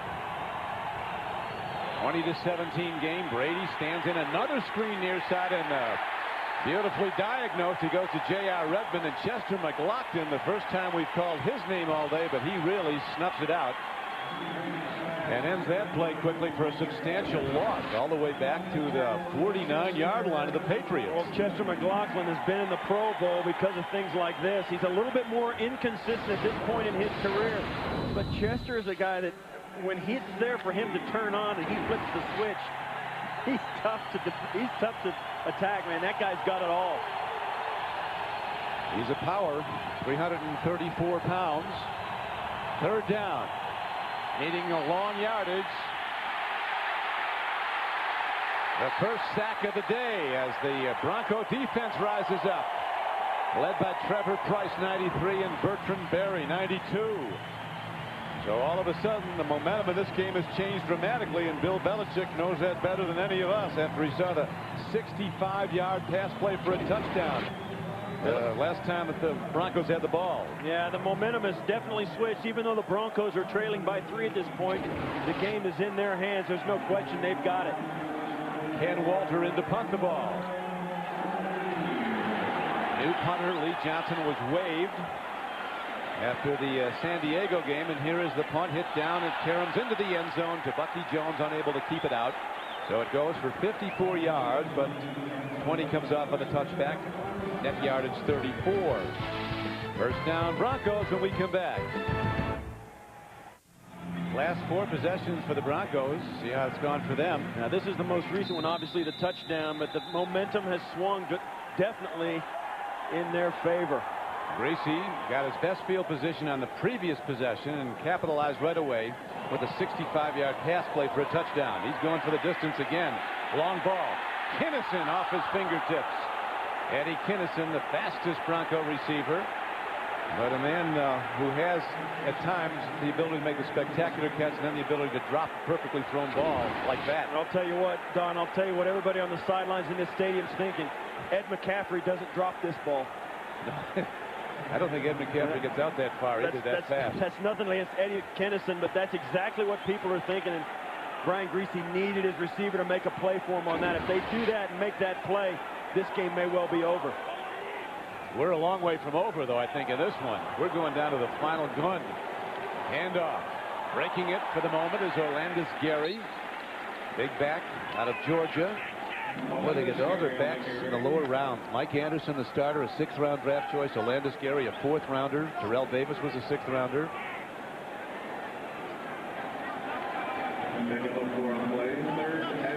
Ball position at the 24-yard line, Steve. I think when you see a team do that, when they get those guys, those consistently great guys in the late rounds, you have to kind of think maybe they're looking for something different than everybody else is. And maybe they have a good offensive line. That's been a bit of an undersized line, but great scheme blocking as the pass to them goes out. Still on the run. He was not touched, and the officials running with him. This play is live. Desmond Clark. Not college football. When your knees go down, if the defender doesn't touch you, you can keep going. And he did. As Clark runs the quick out, Griese's going to find him. And Desmond Clark has been involved in this game plan today more so than any other game this year, and he's making the most of it. And you saw the defender go right over the top of him. Right there, Matt Stevens jumps over, never touches him. Clark gets up, and that's smart heads-up play. Was that the former quarterback? A 35-yard gain on the play. He got 25 yards after he fell down. Here's a long ball. Receiver open but unable to come in with the ball as Keith Poole was the deep man. No penalty marker coming, to the dismay of the Bronco fans. Oh, I thought they had a penalty coming as well. Terrence Shaw's got the coverage on Poole and watches they come out. Now, Terrence Shaw can do anything he wants as long as he looks for the football. But he's not looking in there. You see him, he's pushing against him. Then his eyes come back. That's not quite as bad as it looked from up here. Poole also pushes off, tries to come back for the ball. That's probably a good no call, Don. It's like a fair fight for the ball. Yeah, that's no reason for a flag there. Second down, but Griese's looking at it in big chunks. Here's a quick hitch going over, and this is Rod Smith on the run. And he breaks through the Patriot defense and gets inside the 20-yard line. A lot of screens, wide receiver screens, tight end screens, and a Patriot is now down. Brian Cox. Yeah, Brian Cox down on the field. We've seen that a lot, Don. You're exactly right. The quarterback will step back and just throw it to the wide guy right off the bat. Brian Cox, I'll tell you what, I've seen him play for 12 years. I've never seen him stay down on a football field. Well, he was talking yesterday when we met with him about some of the hits he's seen you make. When he was with Miami, his teammate Marco Coleman, who's a defensive end, said when you hit him, his feet were his head should have been, his head was where his feet should have been.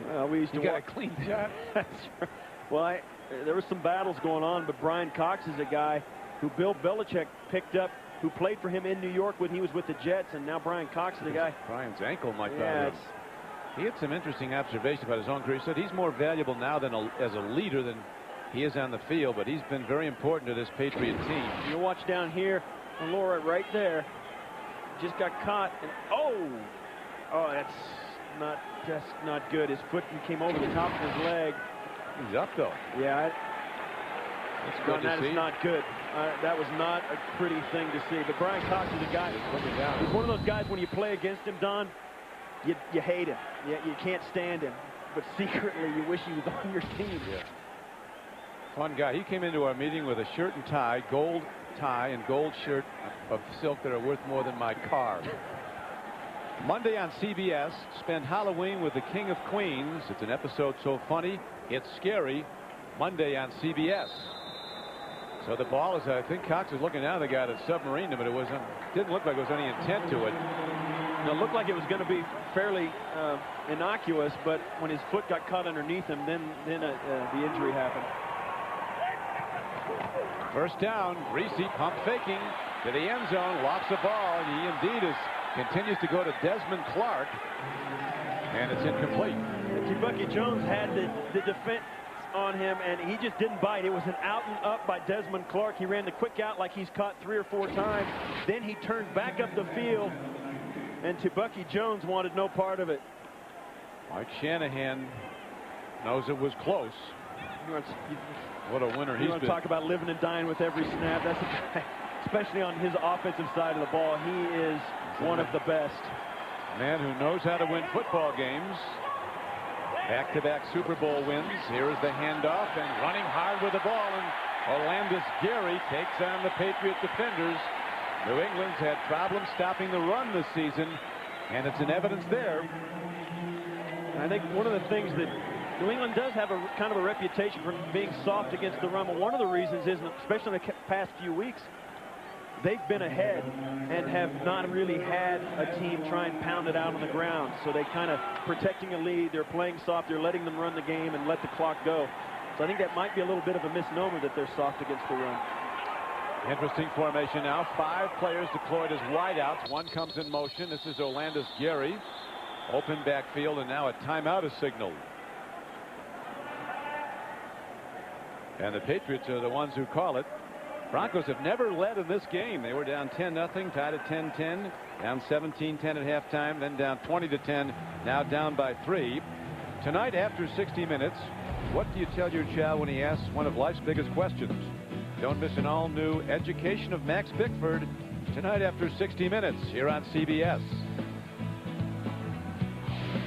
Ball position just outside the 10-yard line. That's probably a smart timeout by the Patriots. When you're down on your own 10-yard line and the offense is coming in, you don't want to be uncertain defensively, especially with a 3-point lead.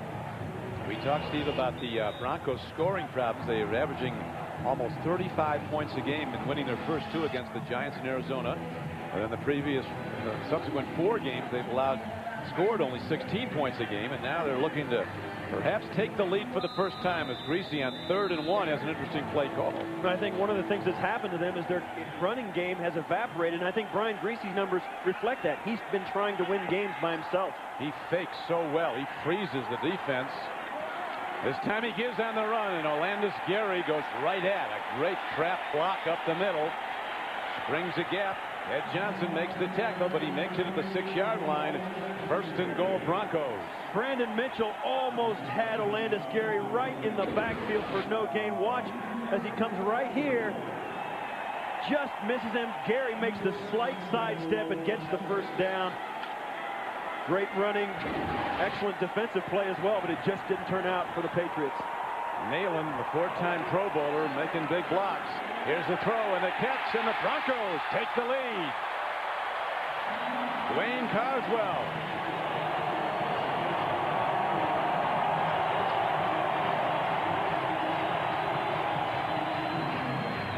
His second catch of the day is a big one. 6-yard touchdown, and now they have the extra point man out to try the point after in Jason Elam. That really makes this game interesting, Don. Brian Griese showed great poise in bouncing back from 2 interceptions. Now, can the young guy Tom Brady answer? Elam kicks the extra point up and good. And so for the first time today on their home field, the Broncos, who've lost 2 straight and 3 of their last 4, have taken the lead. Starts with a play fake once again, and the first catch by Dwayne Carswell today is a touchdown. Forget all about him. And bowing deeply from the waist. Exactly right. Thank you very much for that lovely touchdown. Hey, Gree, you talked about Griese's play fakes, and there was another one. He frees people up. You know, he learned that at South Florida from his father. And it was interesting. We talked to Tom Brady, and he told Griese on the phone, he was live. He says, "Don't try that bootleg stuff on us this week." Well, there you saw it for the touchdown. I'm sure Griese will say, "Nanny, nanny, boo-boo on you." I just did it. We've only just begun, though. 3:35 to go in the third quarter. More touchdowns to come in this game. And Brady chomping at the bit to get his next chance on offense. The Broncos with 2 80-yard touchdown drives today and a 17-play field goal drive. Jason Elam ready to kick off. Kevin Falk, a dangerous return man, standing back at his 2-yard line. High spinning kick. It's short to the 11. And very good special teams play. Kevin Falk is run down way back inside the 15-yard line. Coming down to make the play was Darius Clark for 47. You know, it's interesting. I think now for the first time, it's going to be up to Tom Brady to win a football game on his own. He's going to come in here late in the third quarter in a tight ball game.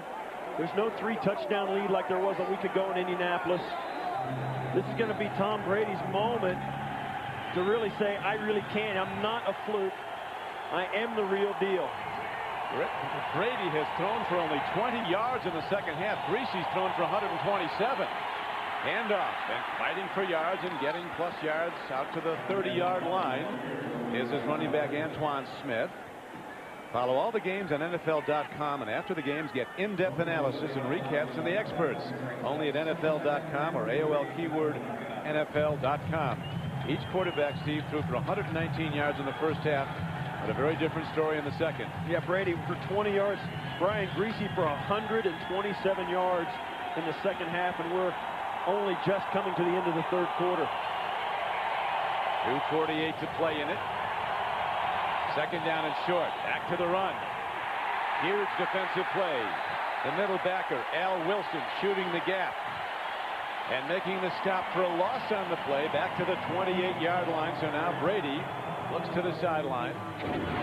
When you see a defense make a play like this, you know, it's as much a function of being aggressive and really being at home that makes you do that. I think more and more this Denver team is feeling at home here in Vesco Field. The crowd is into it, and this is an energetic place just like Mile High used to be, and you can tell it's having an effect.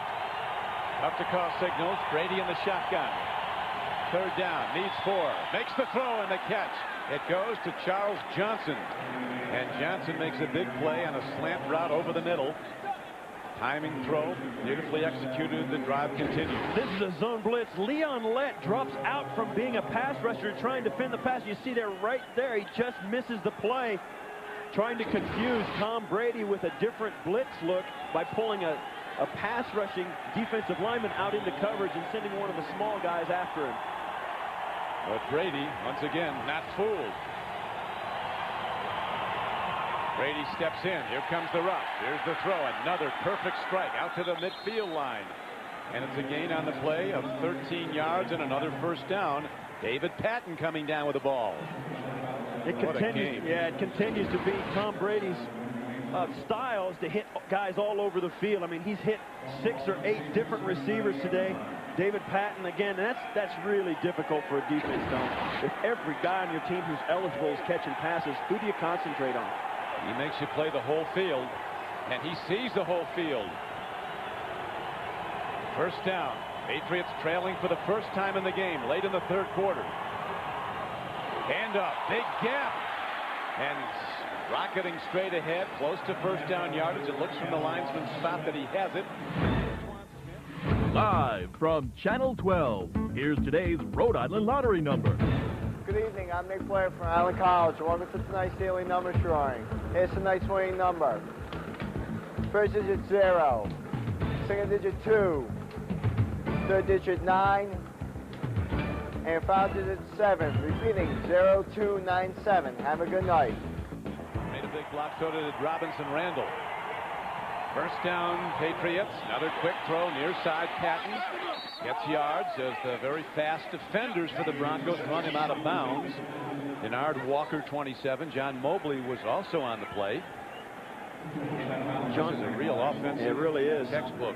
Yeah, Brady's he's making every throw, and the Bronco defenders are doing everything they can to cover the guys when he does. John Mobley out from the linebacking position on that wide screen, almost in on the tackle.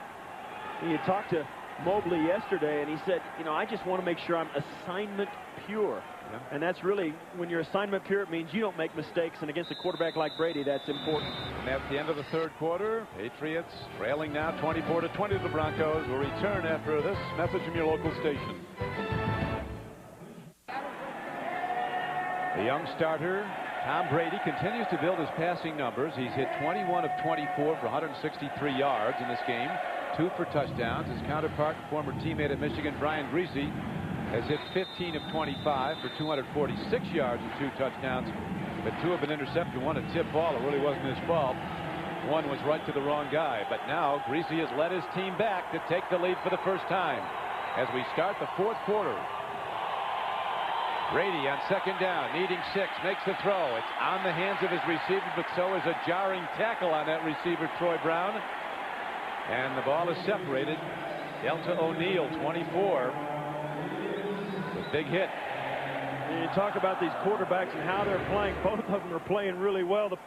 You see here, Greasy has come there. He threw the 2 interceptions, but he also came back with 2 touchdowns. Or 1 interception and 2 touchdowns. This is the difference right here. Brady's only got, he's 8 for 8, but 44 yards. They're going to have to ask more of him, Don. These are the second half numbers. Well, before long, he's going to go over the top. He's dinking and dunking. Defense is up on third down. And now a timeout is signaled with 14:53 to play. Brady wants some counsel on this important down.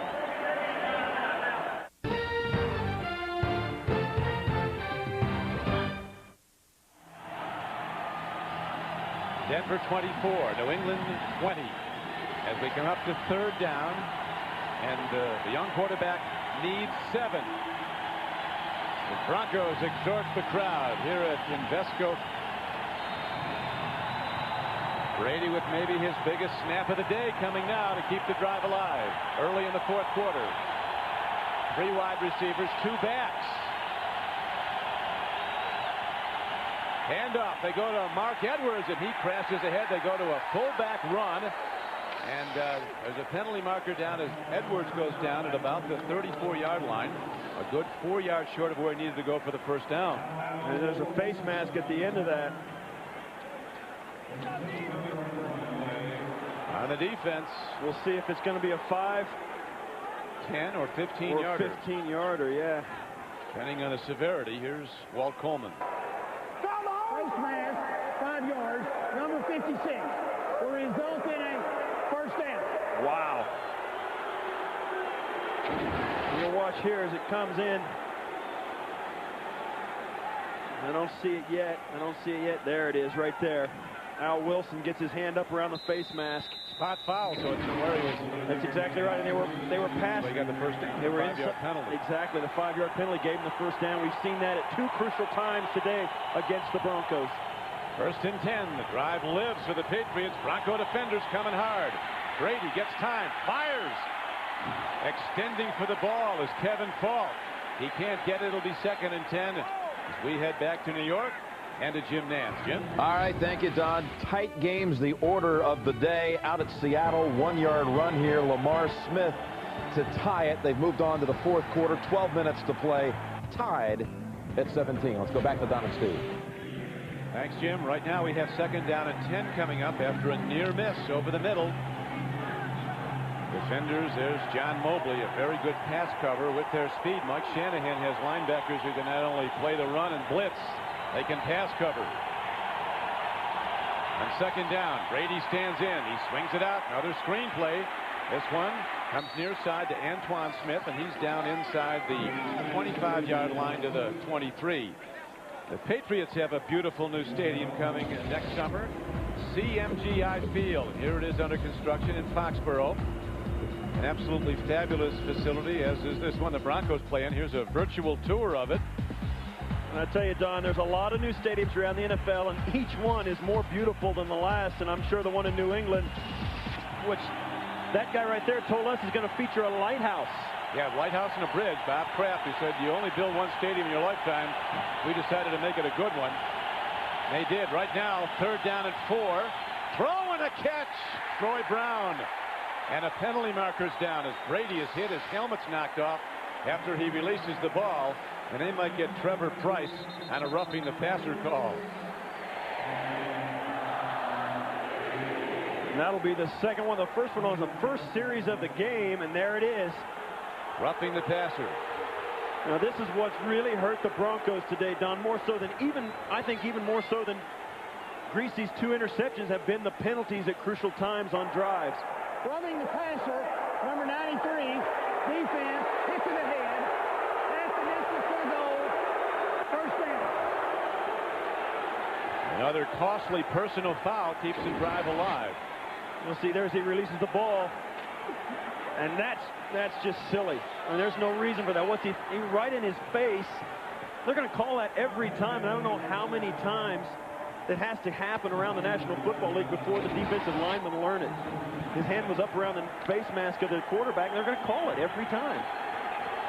What should be called is that Shanahan wants an answer from Price. $5 million a year defensive tackle and one of the best players in the league at his position, but not on that play. First down. Patriots mounting the challenge, keeping the drive going. Brady throws and the ball overshoots his intended receiver Troy Brown. Bring up second down.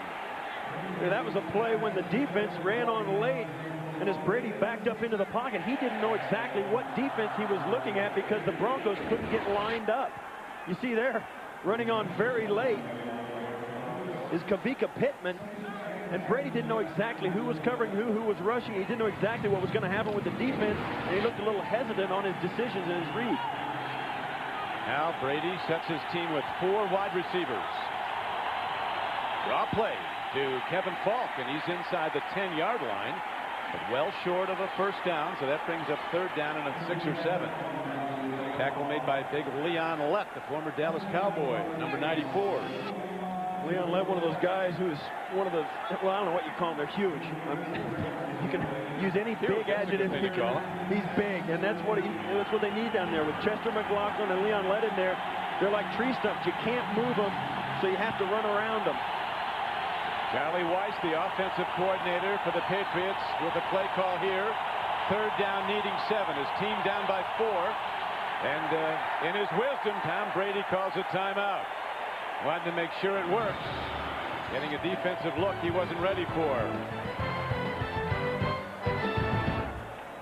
The NFL on CBS is sponsored by Subway. Fresh-made sandwiches on fresh baked bread. Subway, eat fresh. Cold-filtered Miller Genuine Draft. Never miss a genuine opportunity. And by Volkswagen. On the road of life, there are passengers and there are drivers. Here we are back in the capital city of Colorado, Denver. Rocky Mountain Thunder starts up as a huge play now evolves for the Patriots and the Broncos. The Patriots down 24-20. And Mobley knows how to get them fired up. Cameras are shaking because the stands are. Third down. Brady and the Patriots need a long 7, almost 8. Blitz is coming. Brady stands in and goes down. Penalty markers down at the line of scrimmage. Penalty markers came out very early. It's going to be on the Patriots for illegal procedure. Prior to the snap, false start, 85. That was a break for the Patriots. Yeah, it really was. Now they get a chance at it. They need more yards, but they get the down over. Just see it right up here is the false start. Oop, right down here is the false start. Yeah, they sent everybody but Mike Shanahan after Brady as his helmet comes flying off again. And again, a high hit. Look at that. Even in that, I mean, Brady gets up after getting his helmet ripped off like he just bent over to tie his shoe. And the guy's got some poise. Those helmets don't come flying off by themselves. 3rd down and 12. Brady takes a look. Throws. Intercepted in the end zone. A brilliant play. Coming up with the ball is Denard Walker, number 27. And the drive is stopped. So Brady throws his first interception since starting as a Patriot. Bill Belichick sees the drive stalled. His team down by 4. And now Brian Greasy and the Broncos take over after one of the great plays maybe of this season for the Broncos. There is Denard Walker, who was an off-season acquisition. Signed as an unrestricted free agent from Tennessee, a top cornerback, and he showed it there. A tremendous play to stop the Patriot drive. Now Greasy elects to take his team to the run as he gives it to Orlando Gary. Well, one of the things that happens when you're a quarterback, Don, they always tell you, rule number 1, never throw late over the middle. Brady moves to his right, throws back across his body late in the play. What a pick, though, huh? And that's the result of a 13-play drive for the Patriots comes up empty. Put Mike Shanahan, his team, looking for big plays. He really gets one there. Tom Brady, his first 163 passes, no intercepts. NFL record. Old record was 130 by Warren Moon. Now they swing it out, and again, Desmond Clark, the guy you were talking about, Steve, figuring so prominently in the game plan. They flanked him out today, and he continues to catch the ball. 6 catches for 94 yards. Well, it's been a problem the last few weeks in Denver. They've been trying to find a guy to replace Ed McCaffrey, who they lost on opening day. Well, forget it. Maybe it's not going to be one of your wide receivers. Let's use Desmond Clark and see if we can let him fill the void, and he's done that today. Still a lot of time left. Greasy patiently setting his team, looking to run clock with the running play on 1st down. But the Patriots stuff it. They brought everybody up. Boy, their defensive call was strictly play the run. Next Sunday, the NFL on CBS is back with a doubleheader. First, the Ravens take on the Steelers, and in Game 2, the Browns visit the Bears. That's now a 4:15 start, a doubleheader game on CBS. Check local listings beginning with Jim, Jerry, Randy, Mike, Marcus, Leslie, and Dion on the NFL today. For more, go to NFL.com. It's the official source for all your NFL information. AOL keyword NFL.com. The Bears. People, was a countdown going on in Chicago among many on when coach would be fired. Dick Duran. Now he's got a shot at being coach of the year. The way they're playing, and Greasy gets his own tip ball, and quickly he goes to the ground at the 30-yard line. Brandon Mitchell jumped up, and Greasy threw it right at him, and alertly, or actually not too alertly, he should have batted it to the ground. Brandon really turned the game last week when he blocked the first kick of the game by the Colts. See, this is just reflexes. Brian Greasy, if he had to do over again, he would know better. The best thing to do is just bat it down as an incomplete pass, but instead it's a 6-yard loss. But he does complete one to himself. Your statistical wizard there, Don. He gets the completion and the reception. But now 3rd and long comes up. 6 different players catching balls.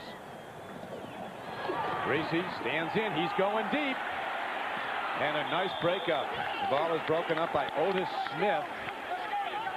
Long ball to Eddie Kinnison. I mean, the ball was right there, but so was Otis Smith. And this is exactly what the Patriots needed, a defensive stand. They've got the ball back. Denver's going to be forced to punt. Otis Smith, I'm sorry, just perfect coverage down the sideline.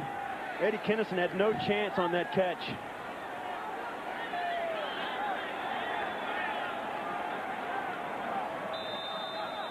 Teams have burned a lot of timeouts early in this game, in this half.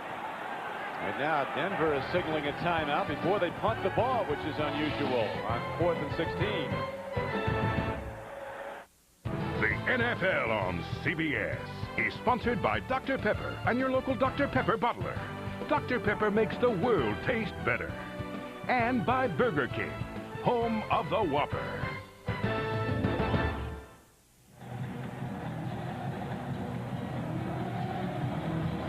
24-20. The Broncos lead, but they're now ready to punt the ball.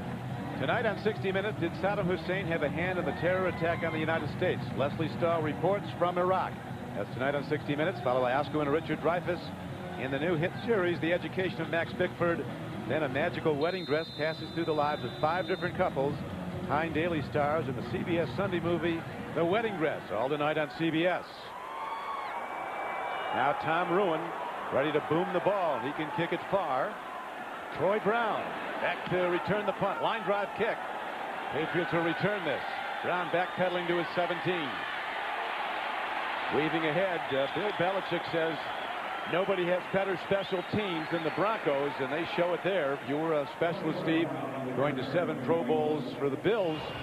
A lot of it coming on kick coverage. What's the key to getting them in fast? Desire. I mean, that's all there is to it. You got to just stay on your feet. Don't get knocked off your feet and run like your life depends on it. It was a 54-yard punt and a 6-yard return. So now the young quarterback, Tom Brady, 24 years old, starting just his 5th game as a Patriot since Drew Bledsoe was hurt. The pressure's on. The Bronco defense has really risen up as this game wears on. Brady, play fakes, makes the throw. It's blocked at the line of scrimmage. 97, Keith Washington. Chester McLaughlin also with a hand up. And this is a crucial drive for the Patriots, Don. Now's when Brady's going to have to step up and be a great quarterback, not just a backup who's playing well. So they need him on this drive to take them down and get some points out of it, give them a chance to win. They're running out of time here in the 4th quarter with 10.5 minutes to go. 2nd down and 10. Pitch back. Running hard and getting across the 30-yard line before a good open field tackle. Antoine Smith gains about 7 yards on the play. When you think about this, as Antoine Smith gets up limping, there's the guy who's been through it. I mean, he's a guy, now he's calling the plays into Brady, and you think, too, when you call him and say, hey, Tom, look at this on this snap, do this on this snap. He can give him a few extra pointers while he's on the radio with him, and that's an interesting way to do it. I mean, having the star player be the guy to talk to your backup who's playing well. He has thrown the ball now 30 times, completed 22 for 170 yards, but they've considerably shut down his passing yardage in the second half. As George Coghill, number 48, shaken up, but George is all right and should be ready to go after one play away from the action. Ball position just across the 30. It's 3rd and 2, and this is crucial. I mean, they've got to stay on the field. They can't let themselves be put in the position to have to give the ball back to Brian Griese and the Broncos. They've got to get some points on this drive, or something special has to happen later. Kevin Falk is in to run the ball behind Mark Edwards. Snap. Penalty markers down all over. Throwing a catch to Edwards. He advances the ball to the 34-yard line. If the play went, it would be enough for a first down, but the flags were down right at the snap. Well, Mark Edwards made the mistake on it. He made the catch, but it was his mistake. Moving forward. Legal motion. Yeah, they had there was a man in motion across the formation, and only one guy can do that at a time, and Mark Edwards stood up to do it as well. Shift, 2 men moving and not resetting. 5-yard penalty, still 3rd down. You just can't do that. And what happens is the player comes across in motion. You see this all the time. Watch Mark Edwards. He'll twitch and start to move there, and that's illegal. You can't have 2 guys moving at the same time, or the receiver has to stop as well and stop again and then restart. That makes it a 3rd down and 7 play. Brady with 3 wide receivers. Here comes the rush. Brady looks, makes the throw. It's caught for a first down. Troy Brown is not done till he gets out to the 42-yard line. So they needed 7, and they end up getting 16 on another terrific play by the young quarterback. What a great route by Brown. He comes in, you watch him run in and then back out at the top. Great play and great patience by Brady, waiting for him to come open.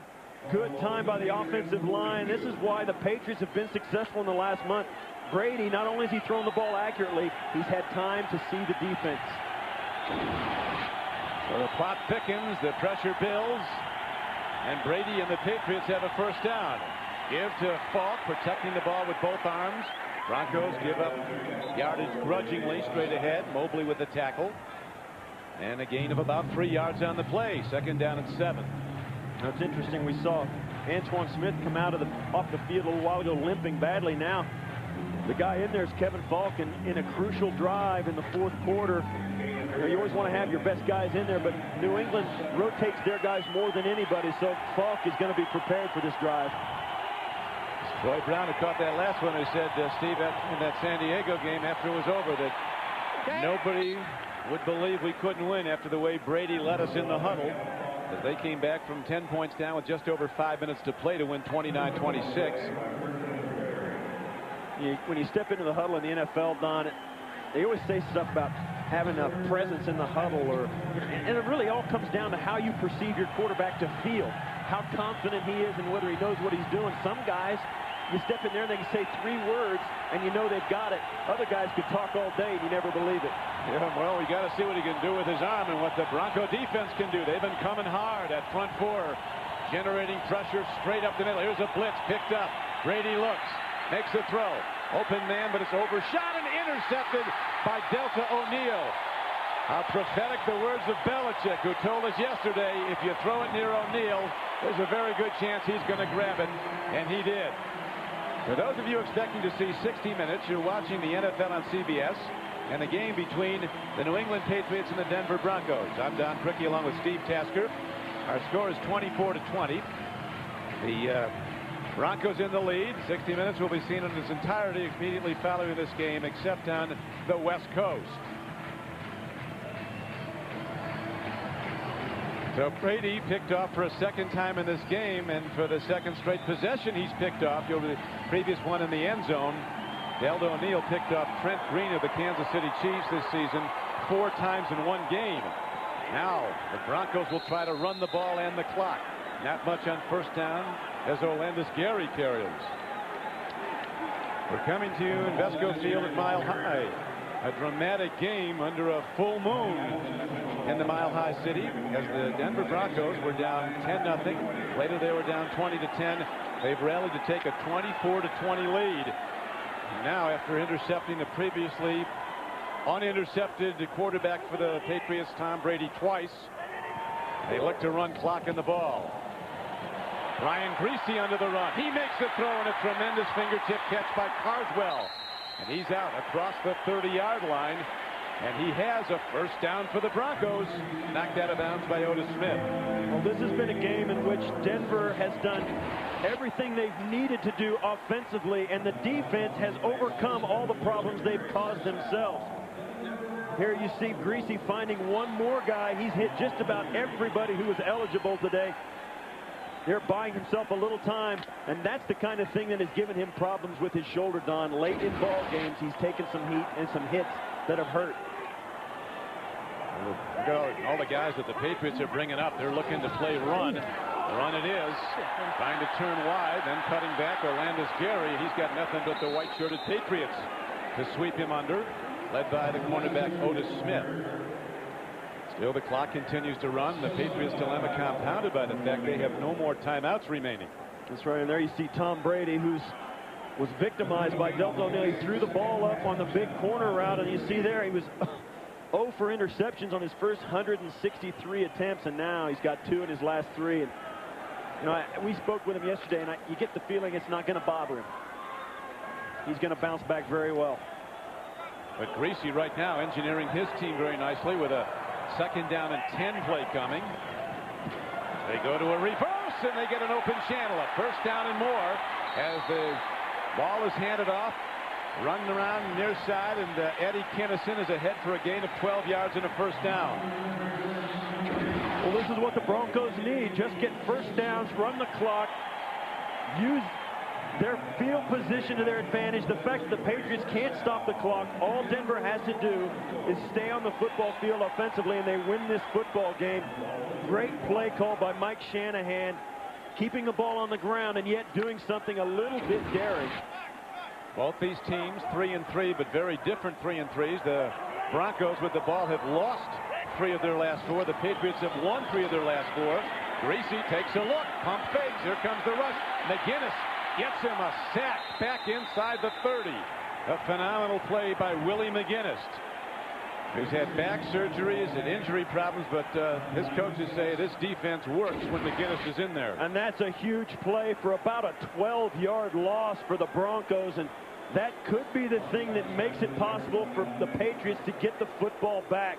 You're right, Don. McGinnis has really struggled the last couple of years with injuries, but when he's healthy, Don, he can bring the heat on the quarterback. Willie has 2 sacks today, Willie McGinnis. Former #1 pick out of Southern California back in '94. Second down and 22. Greasy goes to the run. They're playing a position football. They'll punt the ball back to the Patriots and bet on their defense if they can stop them from taking it into the end zone. Denver has 2 timeouts left if it comes to that, but the Patriots have none. And on a 3rd and 20, Denver, I think, is just making sure that they don't give up a turnover, try and get some positive yards, and now they're thinking field position. Belichick was talking about Del O'Neill. He said, you throw near him, he's going to pick it off. And he just got the last one that Brady threw. 3rd down, 19. Greasy's going to take one big shot over the top. Here's the rush again. There's a throw and a connection. And is it a first down? It is not. He is just short of it as the ball's advanced to the 49-yard line. Scotty Montgomery, who was just activated, makes a big play. Watch it. This is a good play call for this situation. It's a safe throw, but you give your guy a chance to make a run for the first down. You don't risk a long throw, an interception, or an incompletion either, because now the clock continues to run, and the clock is the ally of the Broncos. Well, 18 yards they gained on the pass play to Bucky Jones, making the hit that stopped it a yard short of the first down. They needed 19. Troy Brown is back. Tom Ruin to punt. Good directional punter. He angles it near sideline. The ball will carry him into the hands, actually. Didn't go out of bounds. Fielded by Troy Brown at the 17-yard line. Penalty marker is down on the field. A couple of them are down. It's a 33-yard punt. No return. Personal foul. Signaled against the Patriots. So a bad situation gets worse for Coach Belichick. Personal foul, unnecessary roughness, 58, return team, half the distance to the goal, first down. Matt Chatham, a special teams player, called for unnecessary roughness. You can see that. Belichick says, you're not going to walk away. Wait, I want to yell at you just once more. There's no excuse for that, Don. Not at this point in the game. You need a touchdown to win, and you just cost your team a first down with a silly penalty. Well, they got the ball, but they'll get it inside their 10-yard line. So this is the stuff that legends are made of. But will it be snuffed out as the quarterback, Tom Brady, has his team positioned 92 yards from the Bronco end zone? The worst starting point of any possession this day for the Patriots. And no timeouts. That's right, no timeouts. And no help from the Bronco fans, who are really lighting it up with the noise. Brady lets her go long, sprinting after the ball, and incomplete. Charles Johnson going for the ball. Double coverage. Hey, these guys can really run these corners. Tonight on 60 Minutes, did Saddam Hussein have a hand in the terror attack in the United States? Leslie Stahl reports from Saddam's Iraq. That's tonight on 60 Minutes, followed by Oscar winner Richard Dreyfuss in the new hit series, The Education of Max Bickford. Then a magical wedding dress passing through the lives of 5 different couples in the CBS Sunday movie, The Wedding Dress, tonight on CBS. 2nd and 10, near side throw, Patton with a catch. Short of the first down by a couple of yards. Ball positioned at the 17-yard line. Jimmy Spencer on the tackle. You wonder right now, Tom Brady is going to be able to do his best John Elway imitation here in Denver. With no timeouts, 3.5 minutes to go in the game, and he needs a touchdown. Pitch back. Antoine Smith turns it up. He gets a first down for the Patriots out to the 22-yard line. Bert Berry makes the stop. Well, this is the guy that brought this club, the Denver Broncos, back more in the fourth quarter to win games than any player in NFL history.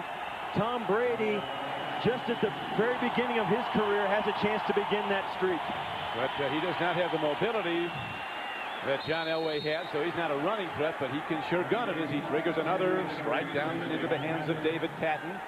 Benoit Kennedy quickly there. Drew Bledsoe. And Tom Brady, they talk about a quarterback controversy, but these two guys and three others, their teammates, went to the Yankee playoff game. They drove down after practice a week ago, last Monday night. They're very good friends. Right now, Brady needs all the help he can get. Throwing a pick. It's going to be run back. Denard Walker with the knockout punch. It's over. As Brady, going so long without interceptions, now throws 3 in his last 3 possessions.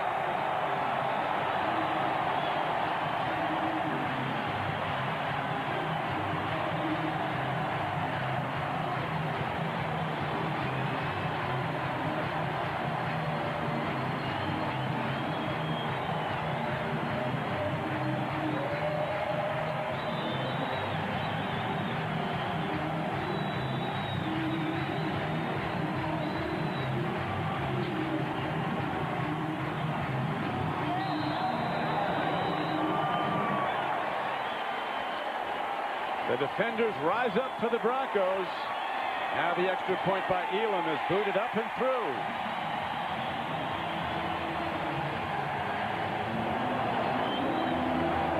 You have to wonder on that last throw what Tom Brady was thinking, because it was obviously not what his receiver was thinking. Watch as he runs out and he's going to throw this to his left. He throws this way towards the sideline. The receiver hooks up.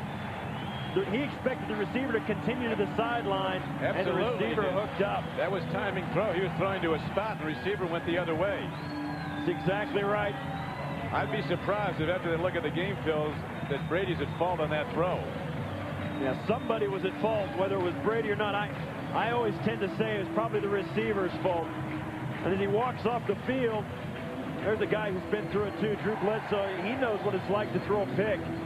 You got to bounce back, and I think they're going to. I mean, this is a team that's played very well today in a hostile environment against a good football team, although Denver has struggled lately. Let's face it, they're an organization that does everything right. They do, and as Bob Kraft said, people are already speculating what will they do with Bledsoe or Brady when they both come back. He said, hey, you can never have enough good quarterbacks. We feel we have a quarterback bonanza. I'll tell you what, though, Don, I think some organization is going to make the Patriots an offer they can't refuse for Tom Brady. This is a guy that some people want on their team, and they're going to go out and pay big money to get him. You got to pay with players, and I don't think they're going to trade him under any circumstances. Here's a kick return by Falk. Kevin Falk gets it out to the 30-yard line. Next week for the Patriots, they're at Atlanta. Schedule gets tougher for the Broncos. They'll head to Oakland for their next game. Look what happened in the first half, 13 of 16. In the second half, 12 of 20. The 3 interceptions are what he's going to remember. Still, Don, he's played very well. Well, his overall numbers are 25 of 36 for 203 yards, 2 touchdowns, and 3 interceptions. And you got to think, too, the Patriots know, look over there, number 11 is for the first time suited up again after his injury. It was good to see Bledsoe out throwing before the game, getting over that very severe injury. Throw downfield and almost picked again. As they got everybody back and playing deep center field against a long passing game. Patriots need 2 touchdowns and not much time to get them. Now, this is a stadium where there's a lot of historical baggage that they brought with them from about 400 yards away in Mile High. They're starting to build their own history here as Pat Bowlen, their president and CEO, looks on. Pat Bowlen has owned the team now for 17 years. A great success story, 2 Super Bowl championships. one point today, Tom Brady was 21 of 24 throwing the ball. Since then, he is 4 of 13 with 3 interceptions. Now on the stretch run in Denver, the Broncos have taken command. Don Criqui with Steve Tasker. The Broncos outscoring the New England Patriots 21-0 down the stretch run of this game. Yeah, and there's going to be bigger and better days for Tom Brady. He's played well today, but in trying to win the game, as you see there, sometimes it doesn't work. You try to do too much, and it costs you. Well, you can't say enough about the way the Broncos have come back, and this is a team under pressure. So the expectations are so high in this area for this team because of the success record. And you lose 2 games in a row in the division, the first time they've done that in 6 years, and it's like the sky is falling in. But last year they went on to win 8 of their last 9 to go 11-5 and make the playoffs, and they're ready to go on a run again. Starting with this, Brady gets time, triggers the ball right to the wrong guy. It's all come a cropper at this point as the ball is picked off by Delta O'Neal. He takes it down to the 5-yard line. Last 4 possessions for the Patriots, 4 interceptions. Tonight on 60 Minutes, did Saddam Hussein have a hand in the terror attack on the United States? Leslie Stahl reports from Saddam's Iraq. That's tonight on 60 Minutes. So with this game today, the Broncos will go back in the win column after this recent sinking spell. They've lost 3 of their last 4. But Brady, anybody who knows him will tell you this is not a guy that's going to go back and cry over spilt milk and bad luck. He's going to come back with a vengeance next week at Atlanta. Yeah, he's made some throws now. The game is almost at an end. It looks like the Denver Broncos are going to win it. He's just trying everything he can, throwing the ball out. He's not thinking about his throws like he did early on. And, obviously it gets to that point in a game like this. And, you start to make the wrong decisions. The executive producers of the NFL on CBS are Sean McManus and Terry Ewert. Coordinating director is Larry Cavallina. Today's game was produced by Jim Rickoff and directed by Kathy Barretto. Senior producer of the NFL Today is Eric Mann and is directed by Bob Mattina. Coordinating producer of CBS Sports is Harold Bryant. The associate director of today's game was Sean Gerchikoff. The broadcast associate, Jason Ross. The technical manager, Dan Barron, and we thank them all. The men and women of CBS Sports bringing you NFL football on a day when Mike Shanahan and his Broncos looked to be in deep trouble, and they were. But in Shanahan's style, Pat Bowlen sees his Broncos rally back and score a huge win. These 2 teams came into this game 3-3 each, but the Patriots came in thinking, playing on a high note. They've won 3 of their last 4. They're on an uptick. The Broncos come in, and it's almost comical. It's like they're trying to salvage an entire season when they're really as good as anybody else in the league. Thanks to our CBS statistician Joe Sullivan, as Mike Shanahan with reason to smile. He was a concerned guy yesterday when we met with him in his office. And now they come back, and maybe the Broncos are going to go another of their runs to the playoffs. Now for Steve Tasker, I'm Don Criqui saying so long from Invesco Field at Mile High, where the final score is Denver 31, New England 20. Coming up next on CBS is 60 Minutes, except on the West Coast. That's followed by The Education of Max Bickford. And then it's the CBS Sunday movie, The Wedding Dress. You've been watching the NFL on CBS. Glad you could be with us.